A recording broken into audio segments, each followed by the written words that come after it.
It seems like a fun movie. I don't know. I haven't seen it yet. I want to see Pet Cemetery first, but whatever.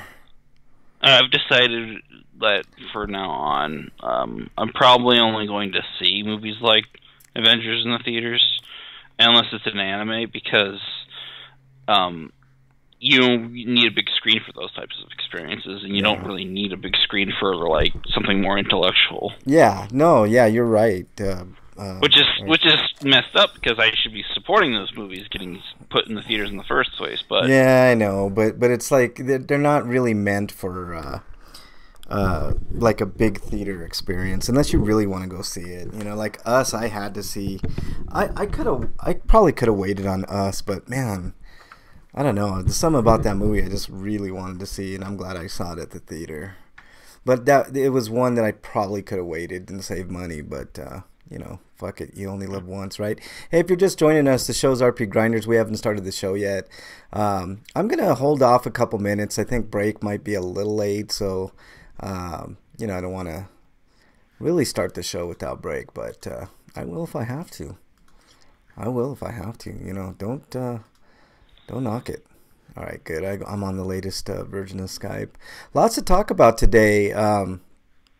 Joe Biden is getting very close to announcing his presidential run, which I'm already calling him Joe Biden because the bullshittery that's been going on with him and his treatment of women.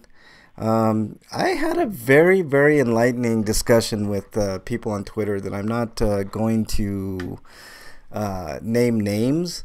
But man, oh man, people are so willing to defend Joe Biden, and it's really weird, Eric. It's really weird. Like I still can't believe. I'm still kind of reeling over the week and the Biden supporters out there. Like it's one thing to like a person, I guess, but it's another to know facts and totally ignore facts. It's like we bitched and complained about it. That's why, like, I'm going to talk about the Me Too movement, too. Let me mark that down in my notes because, you know what? Democrats are full of shit, all right? And I'm not a Republican, all right? I'm an independent. But Democrats are really full of shit. They're crying Me Too, Me Too. And I'll give you a prime example. Alyssa Milano was all over the Me Too movement. But when it comes to her friend Joe Biden, she's just throwing that by the wayside. So it's like Me Too unless it affects one of our guys type of thing. It's like, no, you can't be a hypocrite about that shit. You gotta, you gotta stay strong with your convictions if you really truly believe something. Let me tweet out that we are going to be live. Oh yeah, okay, I did. So sweet. It just automatically does it, so that's really cool. Let's see if anybody's in chat yet. Bernie's in chat. What's up, Bernie? You know what's funny? What's You that? want were you going to talk about the difficulty thing tonight? Yes, unless you want to Okay, talk about something so that else. was this week. I don't know if it was last week. We just didn't get to No, it. it's this week. But if you have something, we can throw it in there, Eric. I think we're gonna have plenty It's of time. funny because like people are talking about it because of Sekiro, and then they always talk about Art Vision, but like I think people are delusional about how games are made because games are made by a team of people, and yes, there is a director that tries to anchor in like a certain feel to a game, but to say that there's like an arterial vision to a game is stupid and delusional. Well, we're Because definitely we're because definitely and people say that the games like Sekiro are designed to be hard. They're not designed to be hard. They're just difficult for people to wrap their heads around, and that's what gives the illusion of difficulty. well. You're right in a sense, Eric. We'll talk about it. Let's keep it for the free for all. But like I find it funny because like even the creative director for Sekiro and all the other Souls games, which unfortunately has been From Software's output for the last decade. I don't think that's unfortunate. I think that's fortunate. We'll talk about it. No, because I feel like they need to branch out a little bit more, and I feel like Sekiro is the first step in that process. So them finally realize they need to branch out. But Eric, I'm going to tell you something that might be surprising. I'm not to you. done with my thought yet. First, go ahead. I just think like the creative director Hidetaka Miyazaki says he's not good at action games, so he's making games that may not necessarily be for him. Yeah, well, that's something interesting that we can talk about too. But let's go ahead and get the show started, and I'll get breaking here. So I don't think he's making games with the intention of them being difficult. I think he's making like a game a certain way, and I agree. And people have wrongly clung to that as a way for like the Soul games are hard, so why do you want an easy mode, get good, blah blah. Nonsense. No, I want to talk about that because like me of all people, we'll get to it, Eric. It's gonna be an interesting discussion. We haven't started the show. Freak Five's in chat, Bernie's in chat. Welcome, and anybody else who's in there. I didn't see anybody else, but if anybody else is in there, and I didn't see you, welcome on in. Really appreciate you joining. We haven't started the show. Break's going to be a little late today, so no problem there. We'll just go ahead and start, and when he gets in, he'll let me know, and I'll get him in. So let's go ahead and get the show started, Eric. Get the news out of the way. That way we can get to that all-important topic of game difficulty. And you'll be kind of surprised to what I have to say about difficulty curves and shit like that when we get to. I'm pretty sure I'm not the best gamer in the world. I fully admit it. But when we get there, I think you'll be surprised on my take on Sekiro and the Dark Souls games and difficulty in games in general. We'll talk about it. But why don't we get started, Eric? Are you ready to go? Yeah. All right, let's do this thing. Thanks again, everybody, for joining out there on YouTube, Twitch. Really appreciate y'all. I haven't listened to Citation Needed in a while. Freak 5, he says this week's episode was about Chuck Tingle. All right, let's go.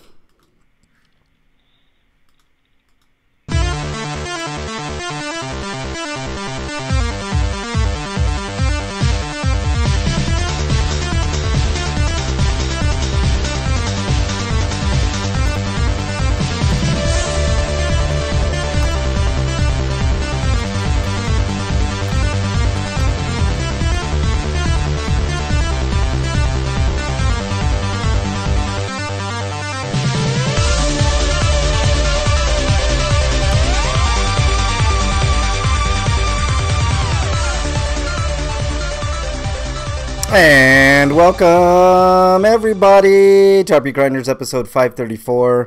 I'm your host, Frank Branches, alongside my trusty cohort, Eric the Great. Breakman the Bold is on assignment. He'll be here in a few, I'm guessing, so we'll get him on in when he gets in to his studio. But other than that, Eric, how was your week, man? It was okay, I guess. It was a week, huh? It was definitely a week for me too. I was discussing a little bit off air. I feel tired after everything I've been through this week. Oh man, yeah, a lot of work. Yeah. Glad it's Friday for you though, bud. I'm glad you made it to the show. Otherwise, it would have just been me for the first few minutes, and that would have. We might have had Grinder Dance Party again. Yeah, you know what? I've been thinking about it. Like Freak 5, who's in chat. What are you doing, Eric? Is your Sorry, mic I okay? had to take my glasses off because okay. I had stuff on top. It's all good. It's all good. I've been thinking about Grinder Dance Party. I think maybe next week might be the week that I bring back Grinder Dance Party for. I might do it like once a month or something. I don't know. I think that's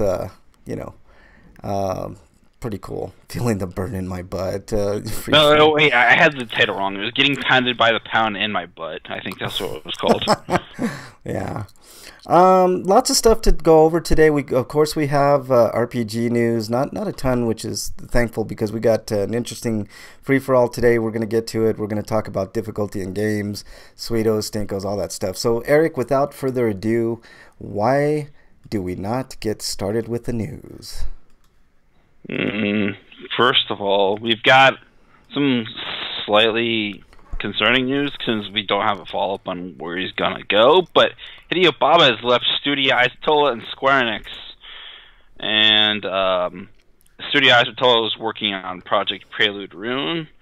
He's apparently handed off to his junior staff, but we still don't know who's going to be heading up the project afterwards. And he apparently left as of March 31st, and it doesn't explain why he's leaving, but... My best guess is anytime somebody leaves Square Enix, it's usually so they can start their own studio because they have their own ideas and they're probably... Yeah, but he left Bamco for I don't know, I guess the same reasons that he couldn't find anybody, so he went with Square Enix. Well, maybe, like I said, he's got enough money now to do his own thing. I mean, that's what it's all about, Eric. Like, when these big-time creators get in these companies, they usually want to branch out and do their own thing, and they get really constricted by somebody like Square or Bandai or, places like that. So I don't blame them. Looking for big things from him, Well, so. I don't blame him leaving Bamco because he's probably got sick of doing Tales all the time. Well, maybe he wants to do another IP and he doesn't want to give the rights over to a company. Maybe he wants his own rights.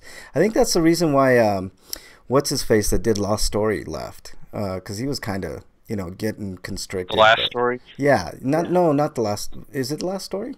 Yeah, there's a game called The Last Story. No. That was the last game that Sakaguchi was head of. There you go. You're right on. All right, let's go to the next story. Coming to us also from RPG site, Yakuza Kiwami 2, rated for PC, released by ESRB. So yeah, that's kind of interesting. That means that they're probably going to be porting that real soon. It's not a big surprise, but it's welcome. The PCers, you'll get a chance to play Kiwami 2. So there you go. All right, Eric, next story. Next story is from RPG site, and how Super Neptunia RPG is coming to Steam, but which is weird because like the last press release for this game said spring 2019, which I'm guessing they're delaying because of the Steam version. Yeah. But no real date, but I'm gonna say July. Yeah, probably. That sounds about right. Looks like Dungeon just joined, and Tade, Teyyyd. Welcome on into chat. All right, next story comes to us from RPG site. Mary Skelter 2 announced for Nintendo Switch during a Dengeki Game FES 2019 live stream. Compile Heart has announced Mary Skelter 2 for Nintendo Switch. The port will utilize touchscreen and HD rumble capabilities. Like the PS4 version, the game will also include the original Mary Skelter Nightmares.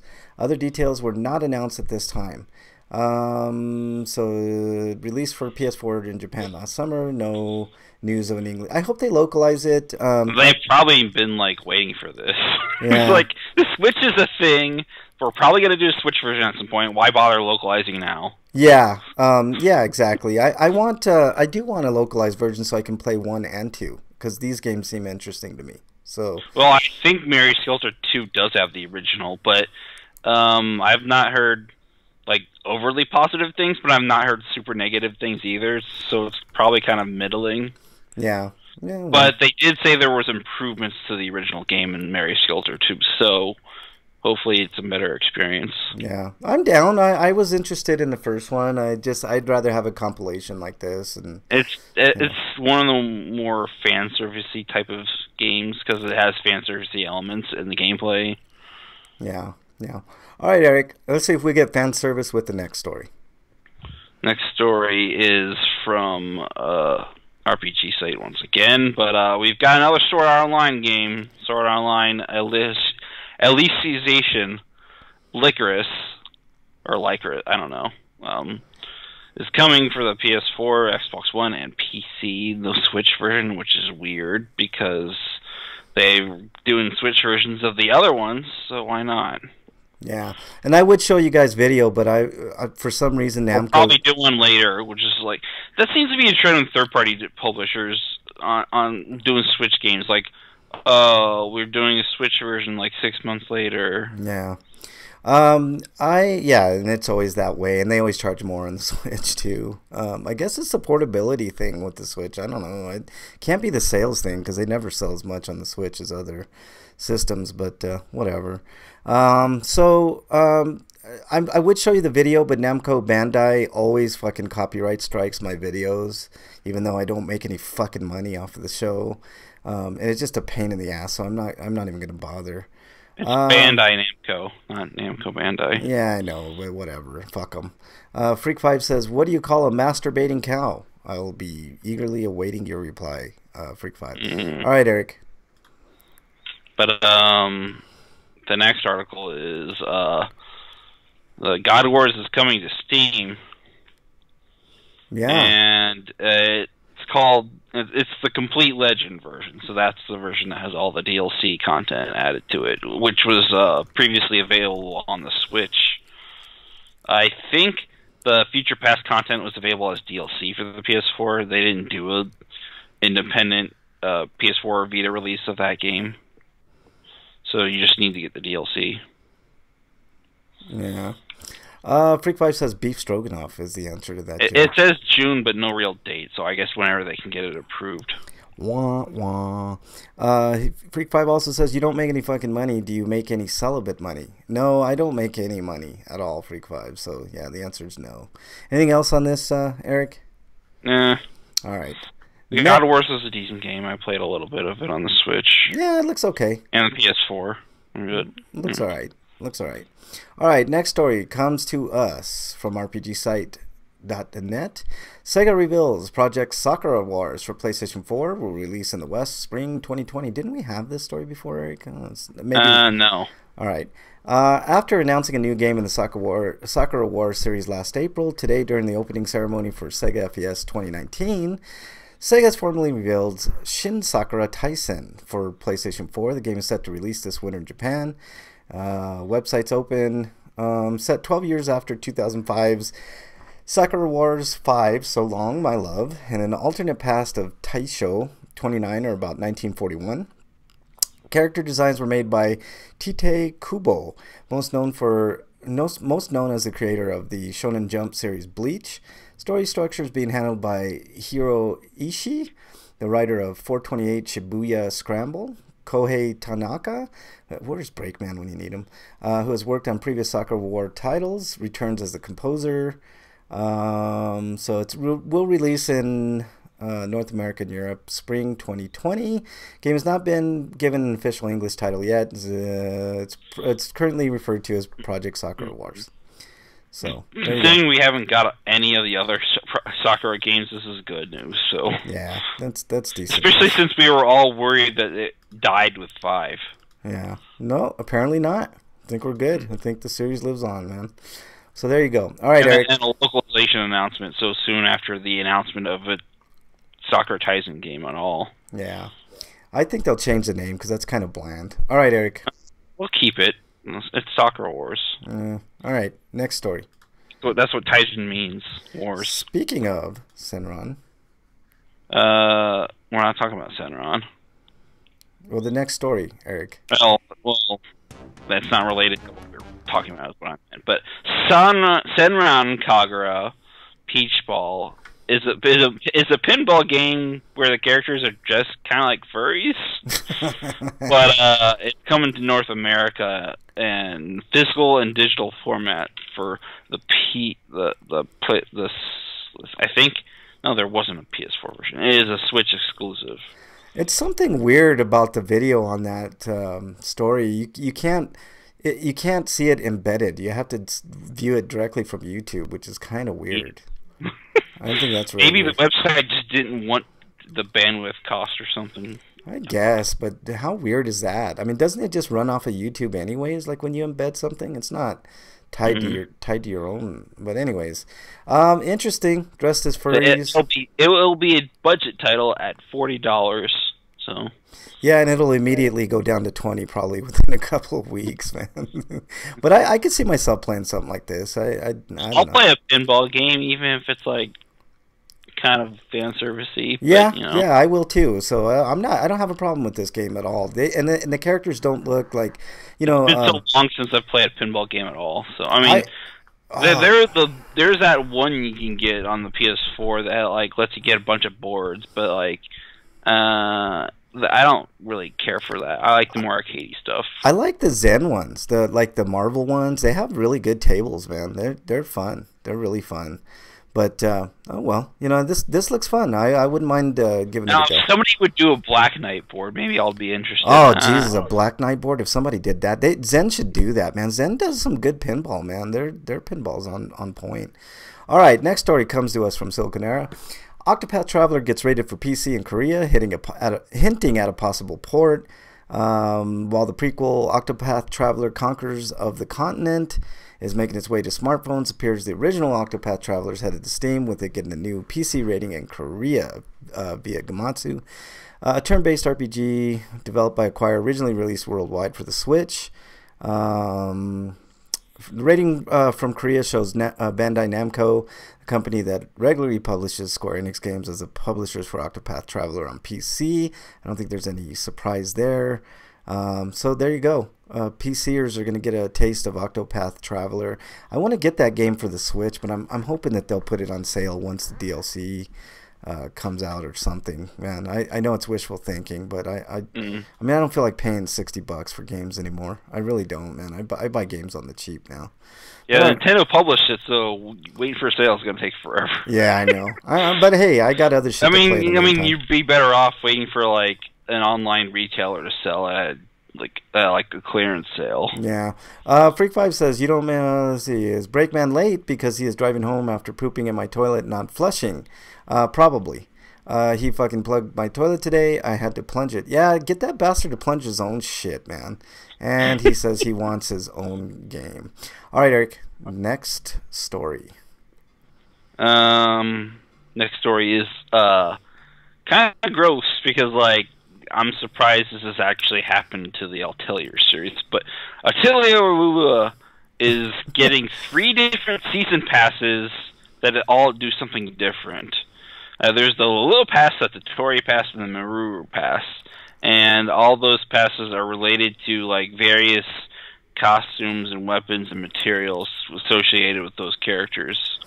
You know, there were a couple of outfits I saw in these packs. Like, I don't mind like when they sell costumes for money, but oversized. And watch there be a 3rd or 4th season pass that just gives you everything. Yeah, exactly. But I'm looking at a couple of the costumes. But a season pass for a game that's not really known for this is just kind of like Tecmo being gross and greedy. Yeah, they always do. I mean, all the companies are doing it, man. I mean, EA and those fucking huge-ass companies set bad precedent. And when people see that they can make a ton of money just by doing these fucking passes, they do it. But I'm looking at like this, what is it, the second, third picture down with the guy's uniform. I think that looks cool. Like that you know, that looks classy. But then you go down a couple more spaces, and then there's $30 season passes. Jesus Christ, that's ridiculous. But then you go down and see, this outfit is not bad. It's an outfit with the woman in a, I guess it's a woman, in a really nice, you know, dress with some nice boots and gloves and stuff. Then you go down a little bit further, and there's swimsuits. Yay. Swimsuits. Yeah, exactly. Which, you know what, I don't mind sometimes. That's Koei Tecmo also. Yeah, I don't mind, but when it's just blatantly obvious, like is it like Dead or Alive, like shit like that, it's like, yeah, come on, man. All right, let's move on to the. Yeah, 5 did such a good job with like them not over sexualizing characters, and 6 went full tilt. Yeah. All right, I'm gonna do the last story. This is the last story, Freak 5. From Siliconera, Vasera collection for PS4, Xbox One, Switch, PC delayed to summer 2019 in Japan. Chorus Worldwide previously had an early 2019 release window for Vasera collection, upcoming collection featuring Hyper Sengoku shooter Vasera and its sequel Vasera 2, but it'll now release this summer in Japan. I think we had this story before when they announced the original announced date, but I really like the artwork.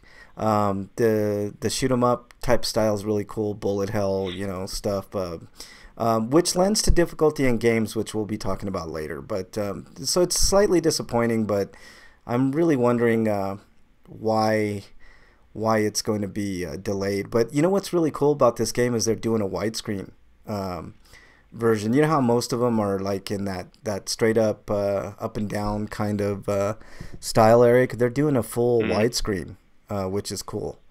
And you know, so there it is. So we're just gonna have to wait a little bit longer. Probably next year or the year after in the United States. The Switch version would benefit from being played vertically, so you could play that way, and with the flip grip. Yeah, yeah.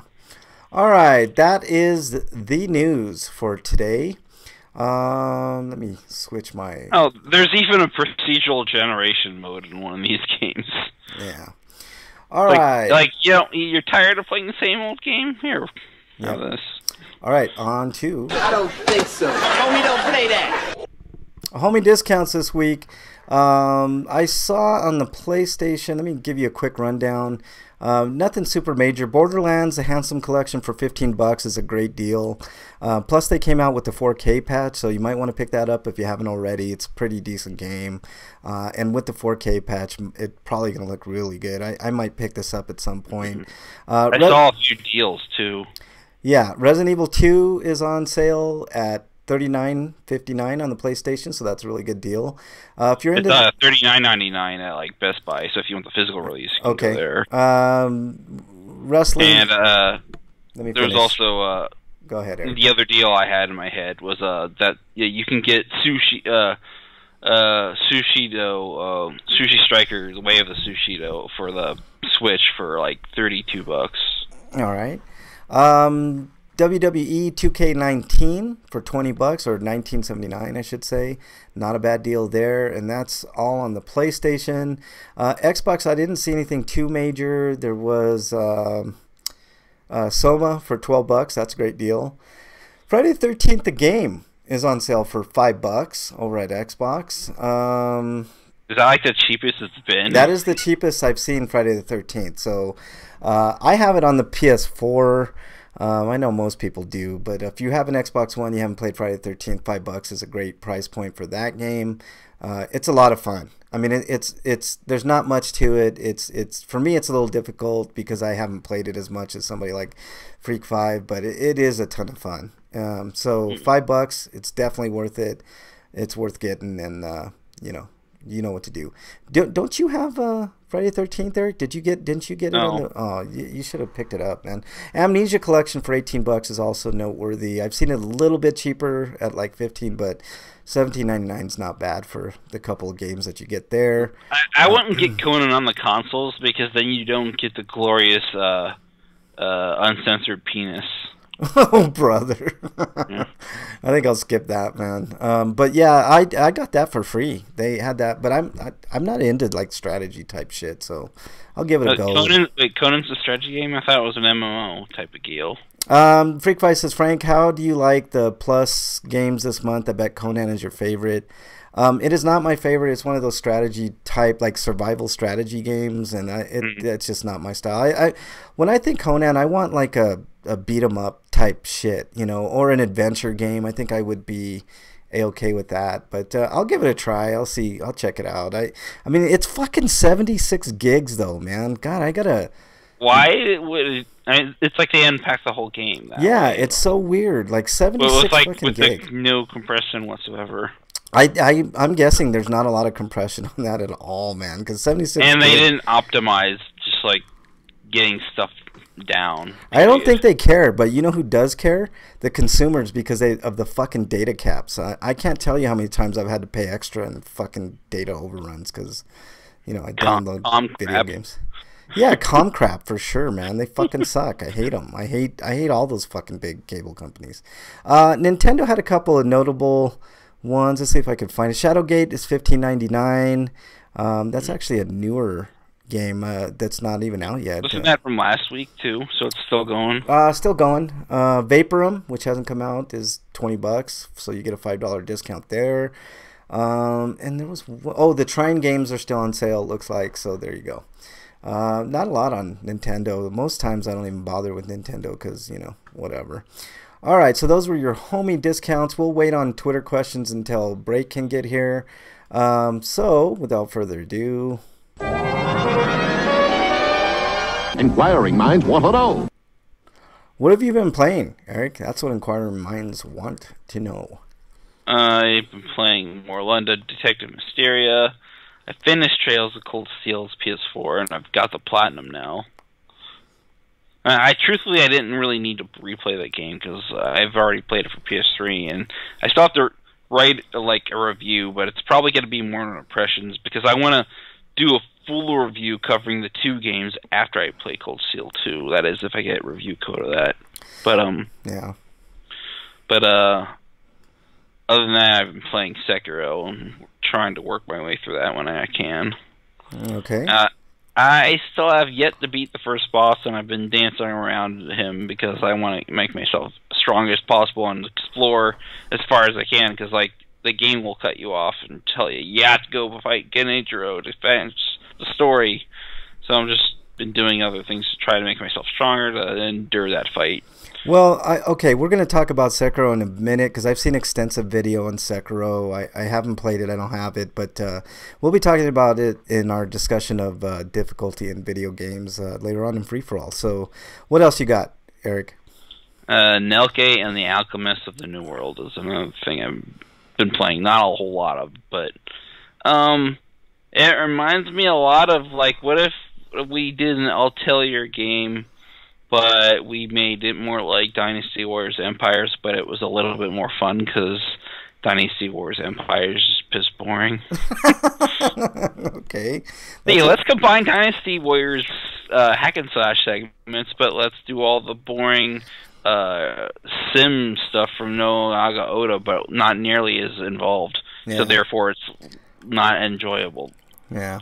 Freakboy says he's disappointed. I mean, it's not exactly my type of game, but like I think the weakest aspect of this game is the fact that the budget's so non-existent that all the art assets are in presentation are shabby. Yeah. Freak5 says... but I can kind of understand that, though, when like the game doesn't have full voice acting, but I'm guessing it's because its voice actors are expensive. They cut down the amount of voice acting in the game, so like that's also where the budget went. So that's also the reason why the game's presentation is as shabby as it is. I'll do the voice acting for free if they let me. I'll take on the role. They didn't do an English voice dub for this. I'll do it for free for the same reasons. I'll do it for free. It's so niche that they wouldn't want to invest money in doing a dub. Yeah. Freak5 says, I am disappointed I can't get full nudity. I wanted to play as a naked barbarian smacking monsters with my doggin. You could technically still do that. It'd just be a big blob. Yeah. Would be funny to teabag people if you're naked. Ash was added to Dead by Daylight as a survivor. Is that free, or do you have to pay for that, Freak5? I mean, Ash from Evil Dead? Yeah, Ash from Evil Dead. They have Freddy. They have, I believe they have Leatherface. They don't have Jason because of all the bullshit going on with Friday the 13th. And I think they have one more. I know they have Leatherface. Oh, $5. I need a question. Is the original Pet Cemetery on Netflix? That's a good question, and I believe it is. I believe it is, Eric. I'm pretty sure it is. But is it like based on the remaster, though? I'm not sure. That's you'd have to check that out, but yeah. All right. So I've been playing Marvel Puzzle Quest, of course, Final Fantasy IX just a little bit, and I played The Witness. And we'll discuss The Witness a little bit more when I do my reviews. But it's another hard fucking puzzle game. It is. I'm guessing it's harder than Sekiro, man. Like it's more of a mental challenge than anything, man. I don't know. I got to the end. I beat the game, but I wanted to do like I wanted to get the platinum trophy because I was so fucking close after I beat the game. It was like 91%.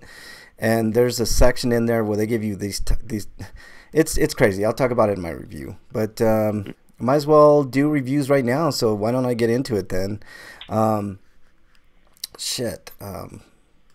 Fucking A, man. Here, I'll do my audio thing here.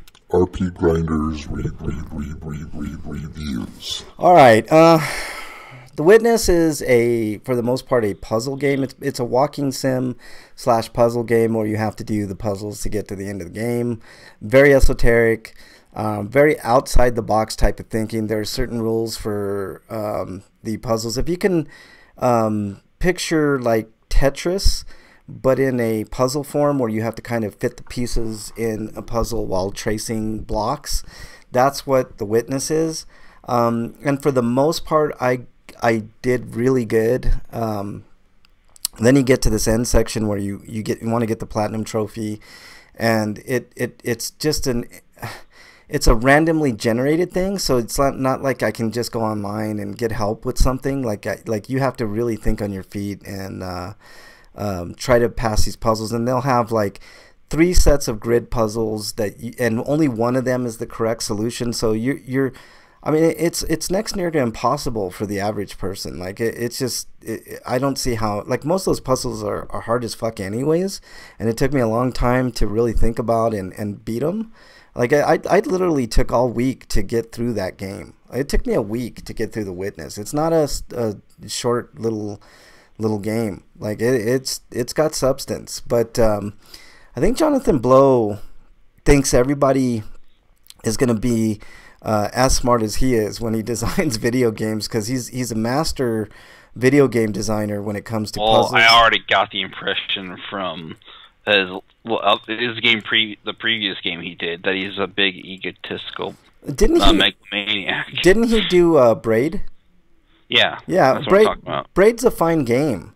And this game is really good too, but the problem is like it's not accessible. And I'll talk about that when we have our free-for-all discussion, Eric. But also, let's talk about the conflation between accessibility and difficulty. Yeah, let's definitely do that. Keep that in mind when we do that talk, man. But The Witness is a fun game. It's definitely not for a casual gamer. Sorry, I had to take something to drink. My throat's kind of dry. But no, it's not an easy game by any stretch, and anybody who tells you otherwise is full of shit. But it's a great game. It's just one of these games that you're gonna have to use a lot of brain power for this game, and a lot of out of the box thinking. And some of the puzzles, I was like, really? That's how you fucking beat that goddamn thing? Freak 5 saying, are you drinking bong? Well, no, you really hit rock bottom when you drink bong water. I'm not there yet, Freak 5. I still got weed, man. I'm good. So I give The Witness a solid 7 out of 10. It's nothing special. The ending is slightly disappointing. Like, there's nothing really... I mean, there's some Easter eggs in there, some audio logs, there's some philosophy things, there's, stuff like that. But it's nothing that a casual gamer really is gonna like. I can tell you that. I'm gonna move on to a couple of quick movie reviews. Creed 2. I saw Creed 2 and The Mule. Creed 2 is obviously a continuation of the whole Rocky saga, and it's a pretty damn good fucking sequel. I was surprised. I wanted to rent it tonight or this weekend. Yeah, you should get it, Eric. I liked it a lot. They brought back. I don't want to do spoilers. I'm not gonna spoil, but basically it's somebody from the past of Rocky's past comes back. And it's really interesting and really well done, and it's not hokey like the previous entries in the Rocky series that this person came from. It's really well done. I give Creed 2 an 8.5 out of 10. I definitely think it's worth getting for sure. Let me get Breakman on in here. Let's add Break. He's finally here. And then I'm going to do a real quick review for The Mule. That's starring, it is starring Clint Eastwood. He's like 100 years old in this movie, almost literally. I think he's like 80, what is he now? Like 80 something, 87, something like that. So yeah. Who's 87? Who? Tell me. I must know. Breakman finally decided Dirty to join Harry's us today. 87. Yeah, Dirty Harry, man. Clint Eastwood. Oh, wow. I watched The Mule, and his age, man. I don't even know what he's doing. He's making still movies. doing another. Apparently, he's still doing another Indiana Jones. Oh, Indiana Jones. What do you think? I'm kidding, dude. Yeah, that's Harrison Ford. I know. I He was knows. He's just joking. What No. is he, like a vampire or something? Does he like suck blood every now and Oh, then? Jesus Christ, man. I know Harrison Ford's doing another Indiana Jones, and I'm like, why? Yeah, me and Miss Brigham. I said that. I mean, I have heard of old people get blood injections, so maybe that's Jesus it. Christ, We're man. talking about it and just how abysmal it is, and like how bad he looked as an old person in there. You know. And which one? The Indiana Jones? It was a bad movie in general, but like he just. It was just Crystal Skulls. Yeah. Well, no, I'm it was a talking. travesty. You Thank think you for reminding me of that terrible movie. Yes, You- Mrs. Brickman just pointed out it was a travesty. you think that's a travesty? You should Shia see. LaBeouf was the shit on the ice, I- shit icing on the cake. No. I Crab cake. literally. Our favorite actor, Shia Yeah, LaBeouf. yeah, exactly. I literally thought like Clint Eastwood was dying. And the terrible CG monkeys. Yeah. I literally thought Clint Eastwood was dying in this movie, man. 'Cause, like, Oh wow. he looks so bad, man. It's weird. Like, why he's still making movies is beyond me. Like, The Mule didn't make that much money at the box office, but basically it's about this old dude that runs drugs, and it's fucking boring as fuck. I did really like Gran Turismo though. I thought he was pretty fantastic. Gran in that movie. Torino? I think Gran Torino. Is it Gran yeah. Torino? Sorry, whatever. Yeah. But you know what I mean. Like he should have probably retired after that movie. He looked way better in that movie than he did this movie, man. He I didn't mean, look good in that movie. Like he looked old and frail. No, man. No. And that's But not now the he's old, image. frail, and dying, so it's worse. Like, yeah, just like Harrison Ford. That's not the image we want of these guys. I you know? yeah, I think the next It's movie probably that why they killed him off in and you know, The Force Awakens, but maybe they should have just had him die off screen and not him show up in the movie at all. No, Yeah. they killed him in Force Awakens because he didn't know how to write a movie. He just copied New Hope and well, they killed Obi-Wan Kenobi in New Hope. Well, I got killed the Obi-Wan Kenobi of this movie. Yeah. But anyways, the next movie that Clint It was Eastwood just lack of originality, basically. yeah, the next movie that Clint Eastwood does, he's just gonna be a skeleton, man. I mean, that's pretty much this movie, man. It was crazy. He could be the Crypt Keeper. Oh yeah, you know what? That would be a perfect. Make another Tales of the Crypt movie. He could be the Crypt Keeper. Oh my god, I seriously. want another Tales of a Crypt movie. That'd be amazing. It would be Dub over amazing. his voice Or so TV that he show can even. Yeah, do it. yeah. I mean, After Ash vs Evil Dead, and like the things they could do with a new Tales from the Crypt show. Oh yeah, yeah. I wonder who owns the rights to that, man. They could do that. Maybe Shudder should get on that. They're doing Creep Show. They might as well do Tales from the Dark Side and Tales from the Crypt. Tales from the Crypt way better than Creep Show. Come on. I like Creep Show a lot, man. I just It like was that. alright, but Tales slouchy from the humor. Crypt was just it was amazing. Tales from the Crypt is an amazing show, man. And Tales from the Dark Side too. They should do all of them. Yeah.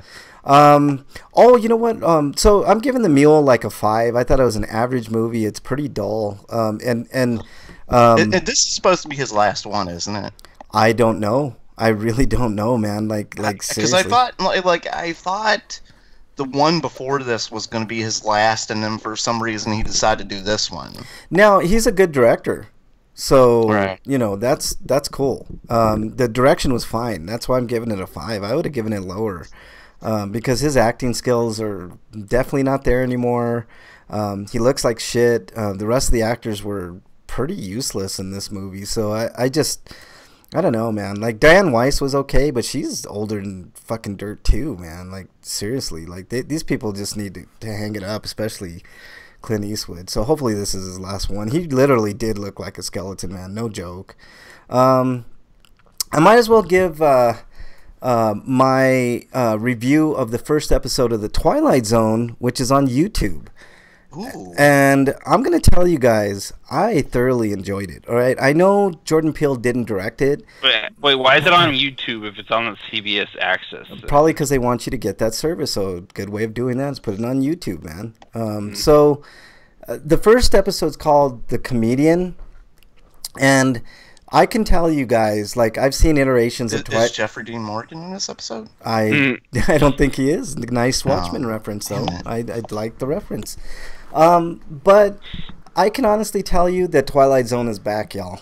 Like, it is fucking back in full force. You know how, like, when you watched Twilight Zone back in the day, You like it wasn't necessarily that a lot of the Twilight Zones were scary, but they kind of stuck with you and they were a little eerie. They were just eerie. You know, they just had that sense of eeriness and atmosphere. I like a lot of them just had such like an ending that was just so horrifying that it's like, oh my god. Yeah. Like for instance, the one of the Burgess Meredith ones where he becomes the last person on Earth because all he wanted to do was read books, and at the end of the movie, like he breaks his glasses, and he's the only surviving person. He's surrounded by books, and he can't read. Like it's like, oh my god, like the twist of those shows were, a lot of them are really were so brutal. Yes, and this is no different, man. This one will bring you right back to how the Twilight Zone was, man. Like I highly recommend watching it. I'm giving it an 8 out of 10.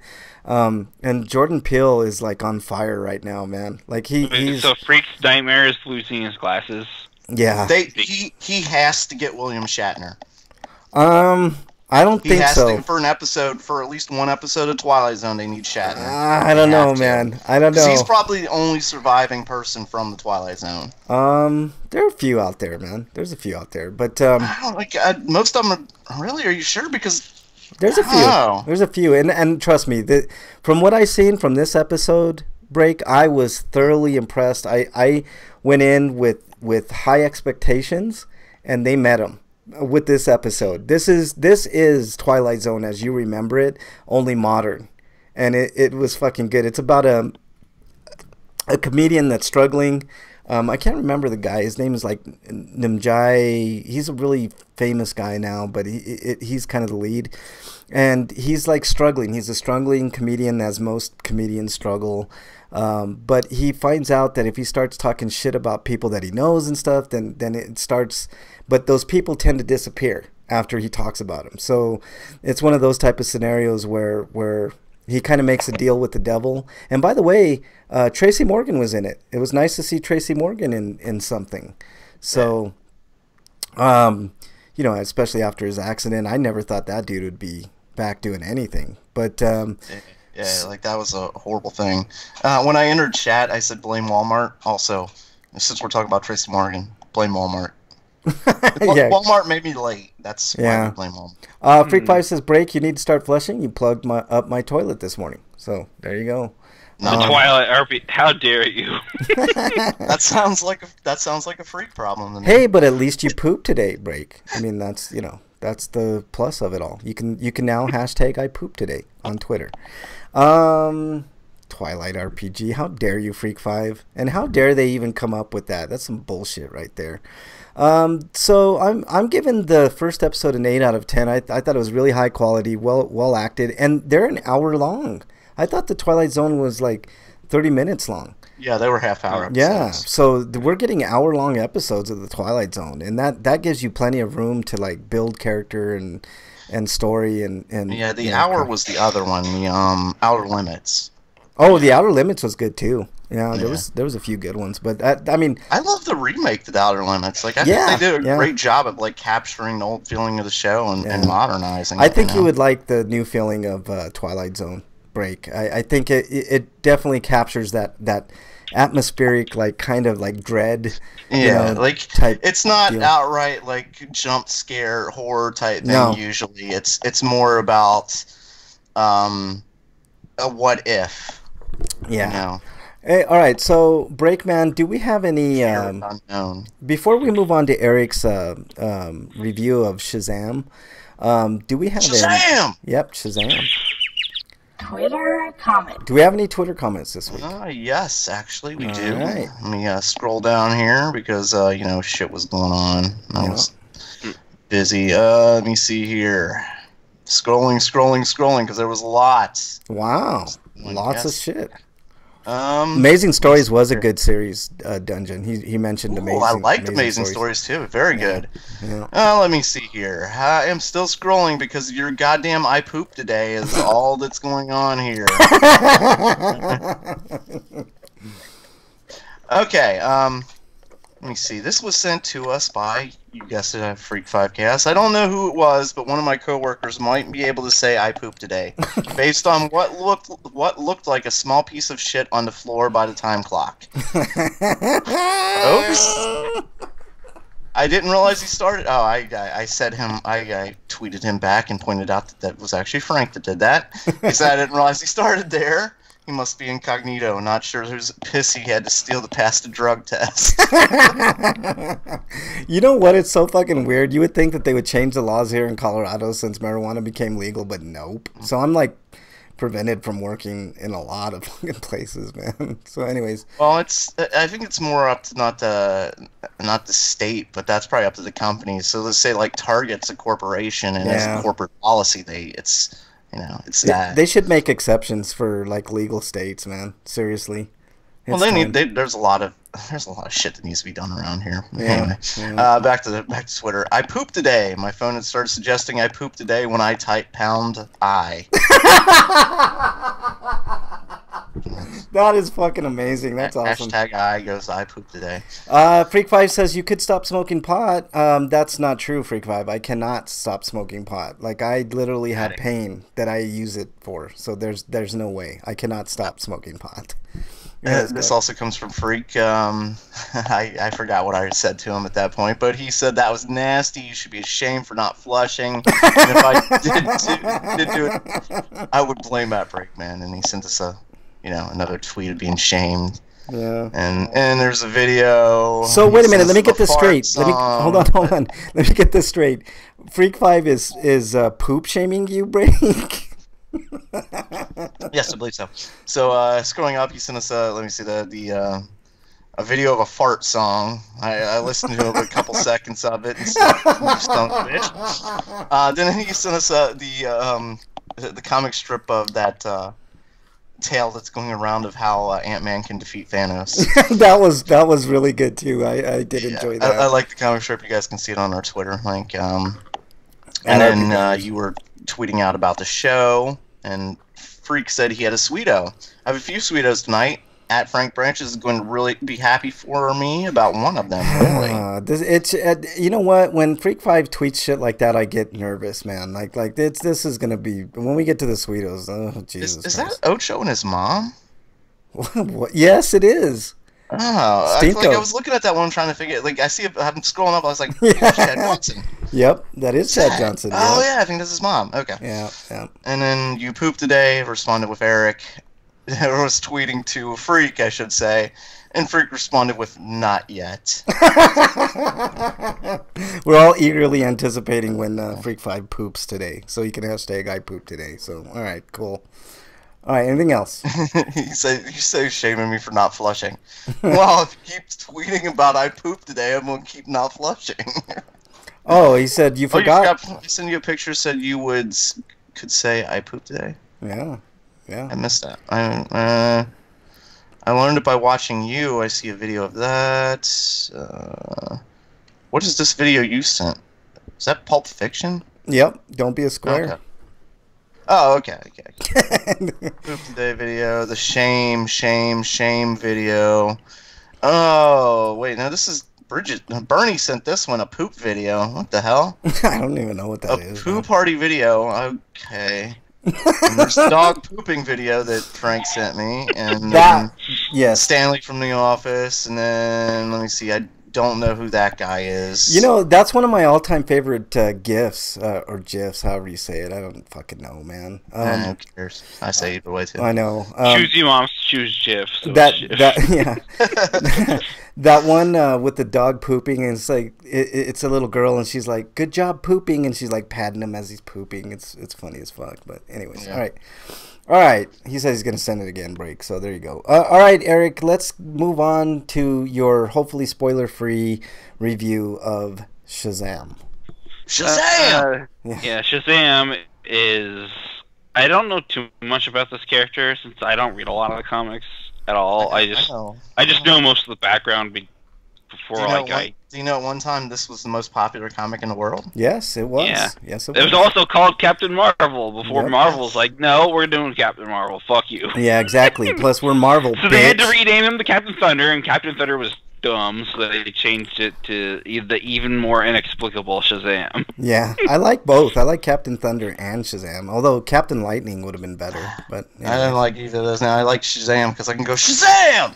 Yeah, but you don't turn into Shazam. That's the whole fucking thing. No, but I just want to do. I just like screaming Shazam. Yeah, there you go. All right, so continue on, Eric.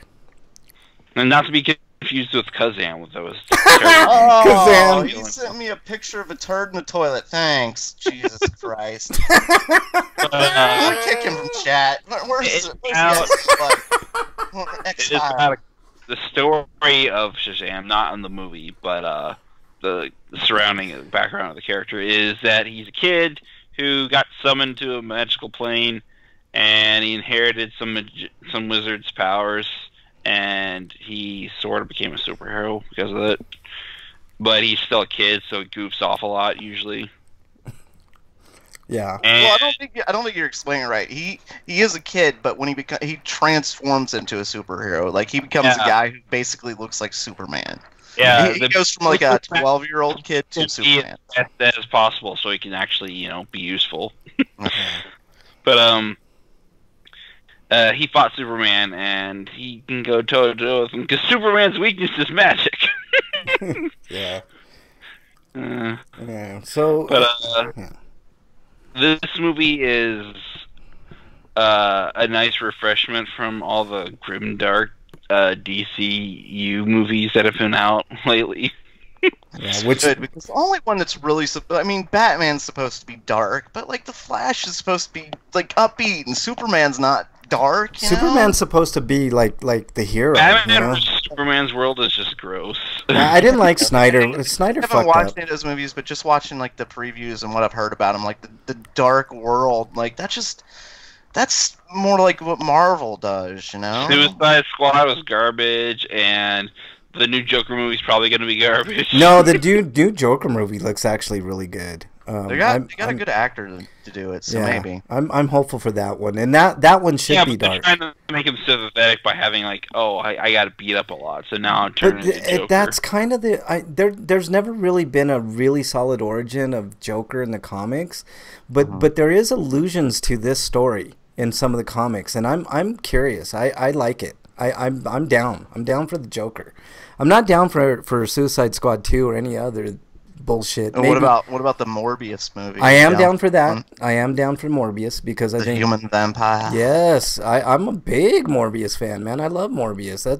Hell yeah, more Morbius, more living vampires. Is there going to be a Power Girl movie? Is what I want to know. Interesting question. I would venture to say there's going to be a Stargirl series. There is going to be a Squirrel Girl series, and I'm down for that. Series. The Stargirl series. Stargirl. Another DC character. She doesn't have superpowers per se, but she has a staff that gives her powers. Yeah, kind of like Nico Minoru in the MCU, but that's a whole different story. But anyways, yeah. So anyways, what are you giving Shazam, Eric? I thought it was a good first start for a hopefully much better sequel, because the villain. This is another problem with Superman movies. The villains are typically just lame. Yeah, except for Thanos. They used to do an origin story before they could do anything interesting. Who's your favorite villain, real quickly? Break. Who's your favorite comic villain? DC villain.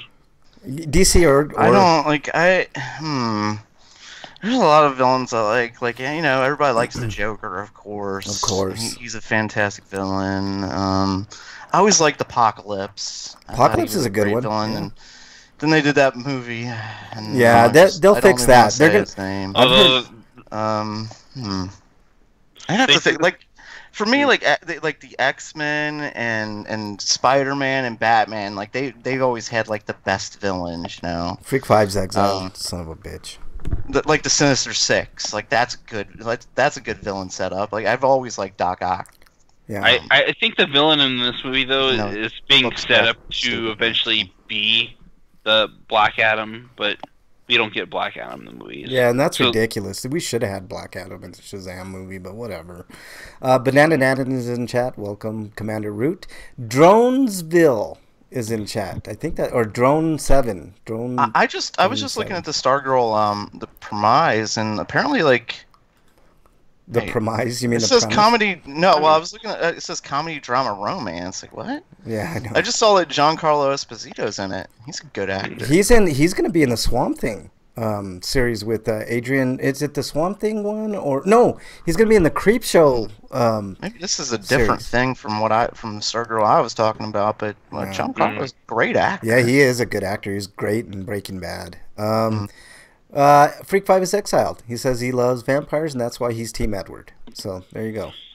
Can I be on the team of just like destroying all copies of Twilight from existence? I wish, man. Although the Rift Tracks one is pretty good, and the Rift Tracks is good of Twilight. That's the only way to watch it. But the score for this movie, I given it a 7.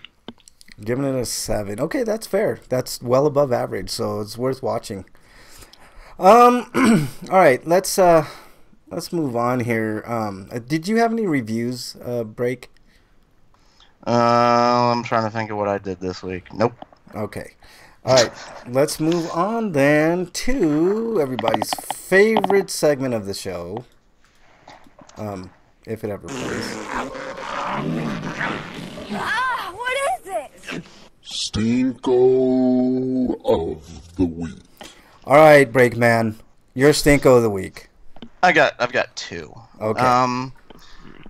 I don't know if it was national news or not, but about, I guess, 8 years ago, there was a mother who, I don't know, for whatever reason, she kind of lost her mind and ran off with her son and killed herself and left a note saying, "He's fine, but you'll never see him again." Well, a few days ago, some guy claimed to be that missing kid. Oh boy! You know, he came out and God knows where, and he ran up to somebody claiming to be a victim and being held down and claiming to be that kid, and put that family through so much misery. Apparently this guy he's like in his 20s or something, but he's claiming to be a teenager for one thing. He's got a history of being a little asshole. Just so I'm not gonna say his name because I don't want to give him any fame or anything like that, but just the claim to be a missing kid, and you know that family's hearts, you know, every day they probably think about that kid and wonder and stuff like that, and to go through something like this, just fucking fuck that guy. It's sort of like when so-called psychics give like Sylvia Brown was one of the ones that she's like, oh yeah, your daughter's like northwest and you know she's dead. And they went searching, didn't find it. Turns out she was southwest and was very much alive. So she put that family through fucking hell and misery. And this guy's just as bad. He's a piece of shit. And I agree with you. We shouldn't give him any airtime at all. So, yeah. Totally agree with you, Breakman. What else you got? Yeah. My other one goes to there is a school, and I should have loaded the story because it's in Kentucky, but I forget which school it was, who fired a teacher whose unfortunate topless picture leaked.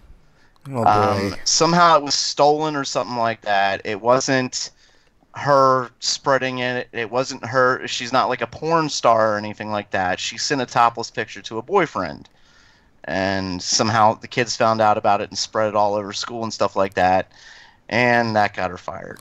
I think this is bullshit, Breakman, for a huge reason. Just one? Yeah, well, one major one, and it's called censorship. And the way that American people treat sexuality in this country. I was looking at a Twitter feed of the male girl for Joe Bob Briggs' show on Shudder, and she's really hot. Her name is Diane Prince, and she's a former, I think she's a former porn star and stuff like that. But on Twitter, she got suspended because her AVI was a picture of her, like, almost exposed breasts with, like, a Jason mask over her nipple. And she got suspended for that. And I'm like thinking to myself, which is weird because you've got a bunch of other people having naked stuff. Oh, yeah. It was in New York. I thought it was in Kentucky for some reason. Sorry. Yeah. No, it's okay. But the problem is like, I mean, first of all, like, you should know if you take a nude picture of yourself on your phone somehow, it's going to get leaked, especially if you're in a position of power. I'm not saying teacher is all that high up to be able to do that, but you should, you know, use a little more discretion. But in lieu of that, that's something very private. But it wasn't even her fault. Like, she was obviously hacked. It was stolen, yeah. It was stolen or something like that. And I think it should be incumbent upon that person to be able to sue the school. That's what she's doing right now. Yeah, and get her job back. But the problem is our court systems, like 99.9% of the time, always go with the corporations or government. So it's like if your people are constantly being oppressed like this, what do you think the backlash is going to be? Well, I have a thought though, because I was thinking this in Kentucky, because it's in New York, she does have more of a chance. It is perfectly legal for a woman to go topless in New York. Yeah, but so she's gonna have a much better chance of. And actually, I found out recently it's perfectly legal in Ohio too. Really, in the entire state, yes. You can just go topless in the entire state. Apparently, women can go topless in Ohio. Wow, that is sweet. When people start doing that, then I mean, I think that's fantastic. I can't tell you the number of times that, I mean, it doesn't bother me. I'm sure cops would still arrest them, you know, and shit like that, and then they'd have to, hey, this is legal, and they'd let them go and then drop the charges or if they knew shit like that. Yeah, but you know, because you know how cops are. Oh yeah, of course. You're causing a disturbance and blah blah blah. Like, I'm causing disturbance. These other people are causing disturbance. You know what I'm saying? Like I don't know. Only disturbance if somebody actually calls in. You can't just preemptively say it's a disturbance. Look, we have bodies, right? And we have what we call, I don't even know why we call them private parts, because everybody knows what everybody's got, right? I mean, I know that women walking around have breasts and a vagina, and men have a penis. I mean, I know it's news. Oh my god! It's breaking news. Men also have breasts, but they're just not nearly as large. Right, and why is it that men can walk around topless and women cannot? This drives me up the fucking wall with the double standard that we have in this country. You know, and it's like, why? Because it's more or less offensive because a man does it? Like, seriously? Like, because men can't control themselves, so we need laws. That's fucking bullshit. If a woman wants to walk around, look, I hear somebody close to me, not going to mention any names, somebody close to me made the argument that she shouldn't have been wearing what she was wearing when she got sexually assaulted out there for a certain case that I was discussing. How dare she wear clothing? And I said I could care less if a woman walked fucking nude in the street. There is no reason for anybody to lay a hand on her. You know what I'm saying? She's not inviting anything. She's not flaunting anything. She's being natural. You know what I'm saying? So if a woman wears a low-cut blouse and a mini skirt and goes out walking around, there is no excuse for somebody laying their hands on that woman. All right, which will get into my stinko later. But I think a part of the problem is that we treat everybody like we're children, basically. Mm-hmm. A lot of our laws do. And for instance, like, we don't want children. We want children to understand their private parts. We don't want adults touching them and stuff like that. And you don't want other kids touching you there and stuff like that without your permission. So, you know, because we're protecting kids, we gotta stop everyone from doing it. This is part of the problem. Freak Pie says we can't talk about the naked parts because, you know, they are called private parts because they're supposed to be kept private, not shown to everyone. That's your interpretation of the way that we should be, Freak Five. Like seriously. Yeah, she sent it to an ex-boyfriend. He was a boyfriend at the time. He probably released it like a piece of shit. I think he was explaining it to you. I don't think that's what he's saying. No, I know. I'd like to say that I have taken naked pictures of women before, and I've never in my life even thought about putting them online. And any guy who would do something like that is a piece of garbage. Yeah, I agree.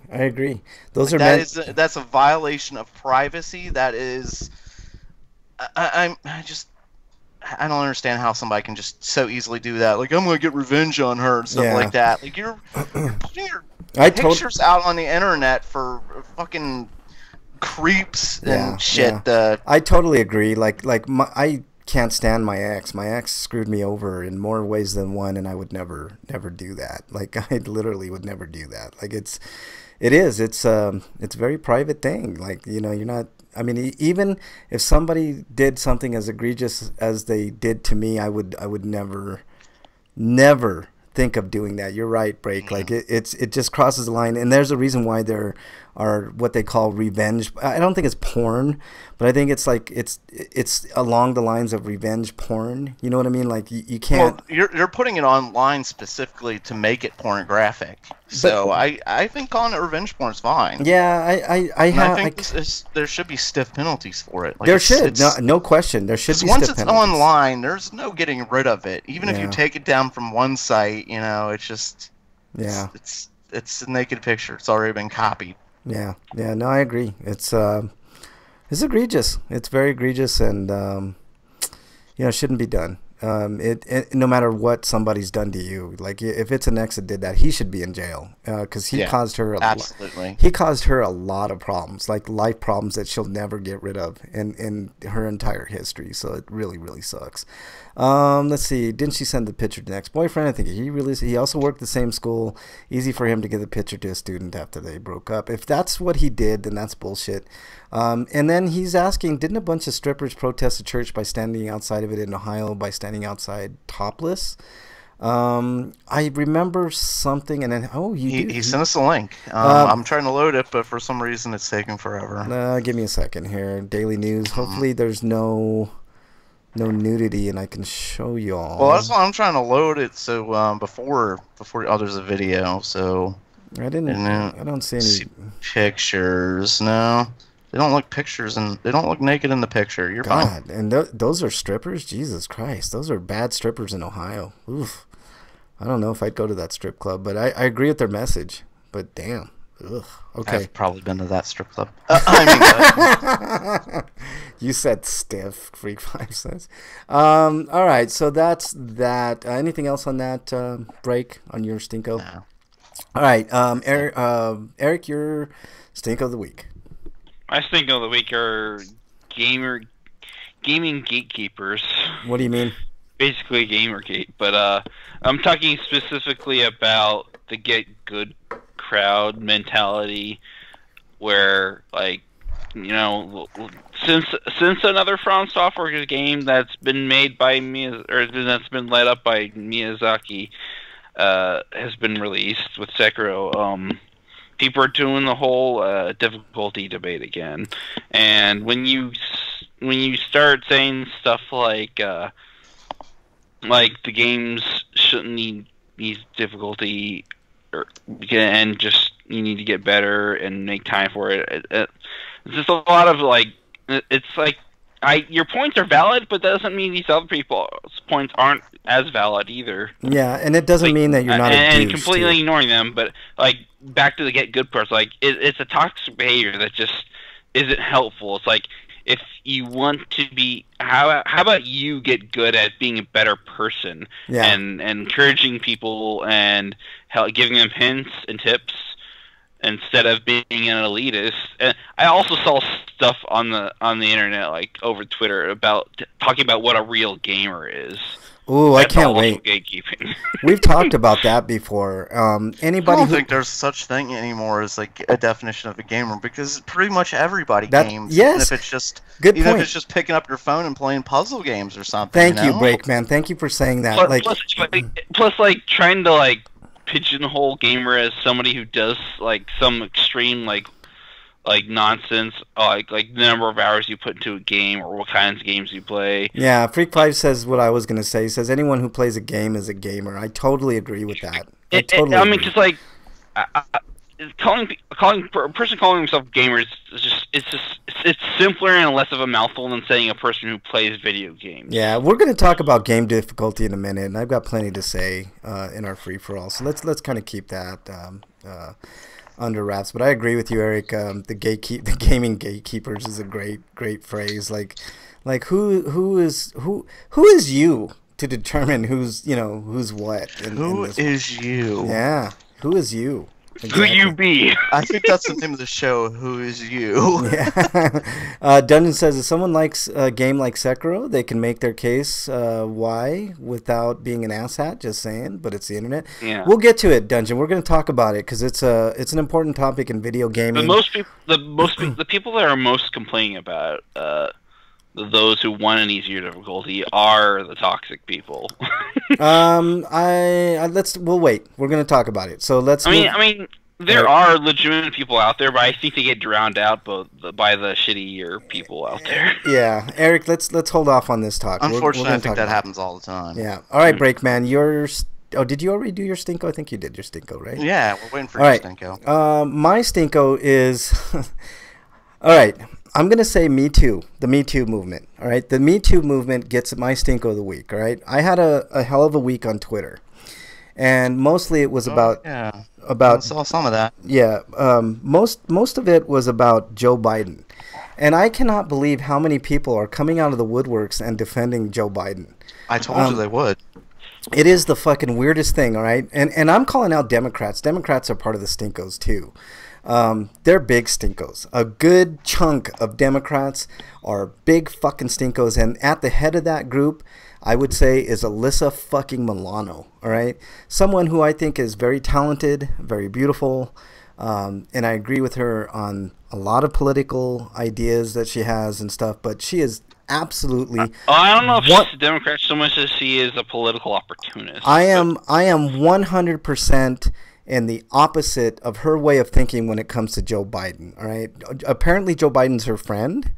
And I would not even excuse Breakman or Eric if they went around doing what Joe Biden I will say that it's entirely possible to simultaneously want to support feminist issues, but also lacking the self-awareness to shield your own shortcomings and feeding into the culture that you're trying to fight against. Okay. It'd be one thing to defend him like point blank on all of it if this was something that he'd done years ago and he'd reformed from, as opposed to something he's still doing actively. Right, and here's the thing. Like, to just completely back him like she does, like, that's just... Like, okay, we can understand, like, because there are pictures of him, like, doing a lot of the same stuff to guys, that this isn't sexual. But... You know, it's completely inappropriate. Last I checked, Biden was pretty intelligent, right? So I think he can tell the difference between a guy and a girl, right? I know, but he's done a lot of, like, it looks like sniffing guys' hair, too. I'm sure... I saw a bunch of those pictures in this last... Because people are saying... Because I said, like, he wouldn't do that to a guy, and then somebody showed me, like, a bunch of pictures you of you guys, and Frank got in a Twitter argument with, like, two people that I know of. Right. And they didn't understand...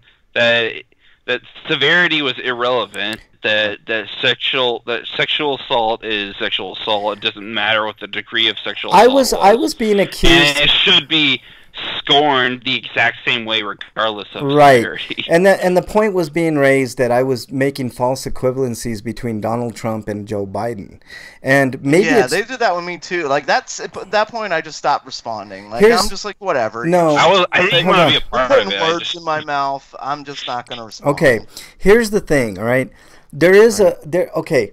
I think Donald Trump is a piece of fucking human garbage that deserves to be in prison, okay, for many reasons, right?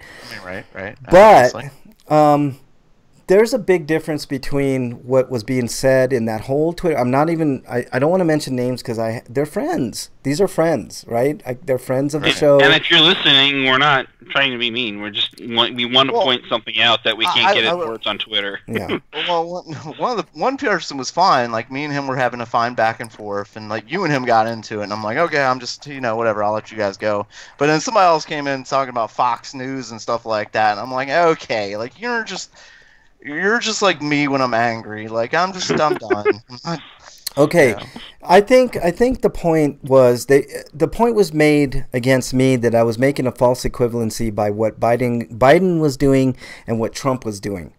What did Trump do? Trump isn't. I mean, he says he grabs women by the pussy, right? Yeah, but he lies so much. That's probably not even true. That's for my God's whole sakes, point. he doesn't even seem to know where his father was born. Right. So, it seems like he lies so much that he just doesn't even know the truth here's anymore. Here's why I say Biden is just as bad, if not worse, than fucking Trump. okay? Because he's not stupid. Because he's not stupid. And he knows exactly what he's doing. He knows the difference between men and women. He knows what he's doing, whether it's a man or a woman.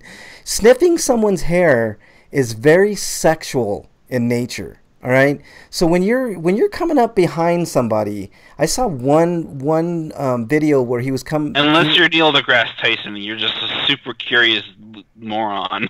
Yeah. Well, he doesn't know what personal space is. He went behind. Which I believe is the truth beyond his sexual assault allegations. He probably just does things without thinking about it. Yeah, well, he went behind this like redheaded girl, and it was one of the most chilling things I think I've ever seen. She was clearly uncomfortable, and if you're at that age, you're not going to sit there and say, "Hey, don't do that." You know, I mean, you wouldn't even do that if you were an adult. I don't think. For God's sakes, it was the fucking vice. I don't think a lot of guys would say don't do that either. When the cameras are on you and stuff like that, in that situation, you'd be more like, "What is this guy doing?" But yeah, you'd be trying at the same time to pose for a camera, right? You're trying not to worry about him, and you're trying to worry about like your perception of you and everything. Right, exactly right. So he comes up behind her and he puts his hands on her shoulders, which I don't think that's necessarily the worst thing. If you're coming up behind somebody and you're putting your hands on their shoulders, but he sits there and he like sniffs her hair, and it's like what a fucking serial killer would do. You know what I'm saying? Like, it's sick. It's fucking gross. And this guy has a very long history of doing that. And by the way, he's a terrible candidate. And even if you were friends and you've known each other long enough to know that they don't mean anything by it when they do that, I'd still take the position of just don't touch me unless I give you permission first. And here's the difference. And as far as like Alyssa Milano, like you can still be friends with somebody and still hold them accountable. Yes, absolutely. Yeah. That's a good point. I happen to think that if you're still friends with somebody after all of the accusations that have come out and the video evidence, then maybe you should keep different friends.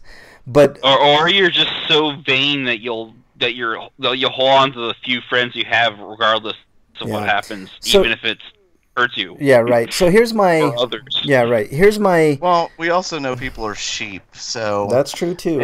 You can be wishy-washy about shit like that, and still have your followers and supporters. And you know what? What's funny? It's like the 7th thing on the list of why you shouldn't vote for fucking Joe Biden. All right, you have Anita Hill, who he fucking shamed. Right, that whole Clarence Thomas fucking thing. He didn't apologize for that. Never apologized. He gave a half-ass apology for this. Like he didn't apologize. He said, "I'm sorry for the people." He said in a way that, like, the half-ass apology, like that. It wasn't even an apology. The broad apology. It wasn't an apology. Like, yeah, it was nothing. It was worse than an apology. It was like, I'll be more wary of people's personal space in the future type thing. It was never, I'm sorry to Flores. I'm sorry to fucking, all the 9 other fucking, or 8 other women that he did this to. Plus, there'll be more. Trust me, in the next year, you're going to hear about plenty more. It's just so stupid. Can I say, like, fuck Donald Trump for even saying, like, anything about it? Yes, yes. Like, stay out of this, you fucking rapist. Like, fuck you. Yeah. Like, you have no business to say anything. Like, pot calling kettle black. And just for people who don't think that, or for people that think that Biden gets it and, like, he's gonna change and stuff like that. He's gonna avoid it for the cameras. But if you think he's changed, just listen to the press or the the meeting he had today where he joked about it. Apologizing for it, he joked about it. Yep. He didn't learn his lesson. To a crowd of largely men, he made jokes about it. And you know what's worse is those fuckers that were laughing at that joke. If I was in that crowd, I would have been disgusted. I would have got up and left. I really would have. Let's say I was a donor or somebody prominent and I was in that audience, I would have got up and left. I really would have. I would have been like, you really don't get it. Like I could have thought he was sincere in that non-apology, and then went to that, and then that would have really sealed my fucking mind right then and there about Joe Biden. He is worthless. You're not a fucking comedian, and even a fucking comedian would probably avoid that joke. You're supposed to be a smart guy. Probably a comedian would have. If they were going to make a joke, the joke would have been heavily at their own expense. Right. About them being, like, a terrible person or something like that. But most comedians, like, when Louis C.K. was apologizing, he wasn't making jokes about it, was he? No. No, I don't know if he's truly sincere because of some of the shit he said after, but you're right. Well, I'm not saying that, but I was just using it as an example, like as a comedian apologizing. Right. Right. Like an apology, you're not trying to make the audience laugh. Right. So, I mean, there's so many other reasons not to vote for Joe Biden, like his voting for the Patriot Act and the Iraq War, and his segregation shit is atrocious. Why Obama picked Joe Biden is fucking beyond me, man. Like, I think it was to appease the Republicans, but he's a horrible candidate. He's almost as bad, if not worse, than Hillary Clinton. So, anybody thinking about voting for that asshole, good luck with that. There's no way that guy is going to get that nomination. No fucking way. Dungeon says, man, when you have to bring out Louis C.K., that's when you know someone fucked up. Yeah, exactly. That's exactly right, man. He is. So that's my stink of the week. Let's move on to some happier things. Dude, what does my tattoo say? Sweet! Sweet of the week! What's your sweeto break, man? Oh, my sweeto goes to a let me tell you a tale of a young kid a teenager in Kentucky. He decided that he wants to play basketball, because a lot of kids want to play basketball and such like that. Mm-hmm. This kid, however, has a religious belief that says we do not vaccinate, basically. The school told him, well, if you're not going to vaccinate, we're not going to let you play basketball. Good. And his name is Jerome Kunkel. Mm-hmm. And he sued. He took him to court and said his freedom of religion is being violated. Yeah. This is absolutely ridiculous. They're using aborted babies for their vaccines and stuff like that. This is what he said. So his family obviously does not believe in vaccination. Well, he sued, and the court system said, this is way more important than just you little asshole. Good for them. Glad. I'm summarizing basically. It's not just about you. It's about the health and well-being of everyone. So the court obviously said, no, if you want to play basketball, you're going to have to get vaccinated. End of story.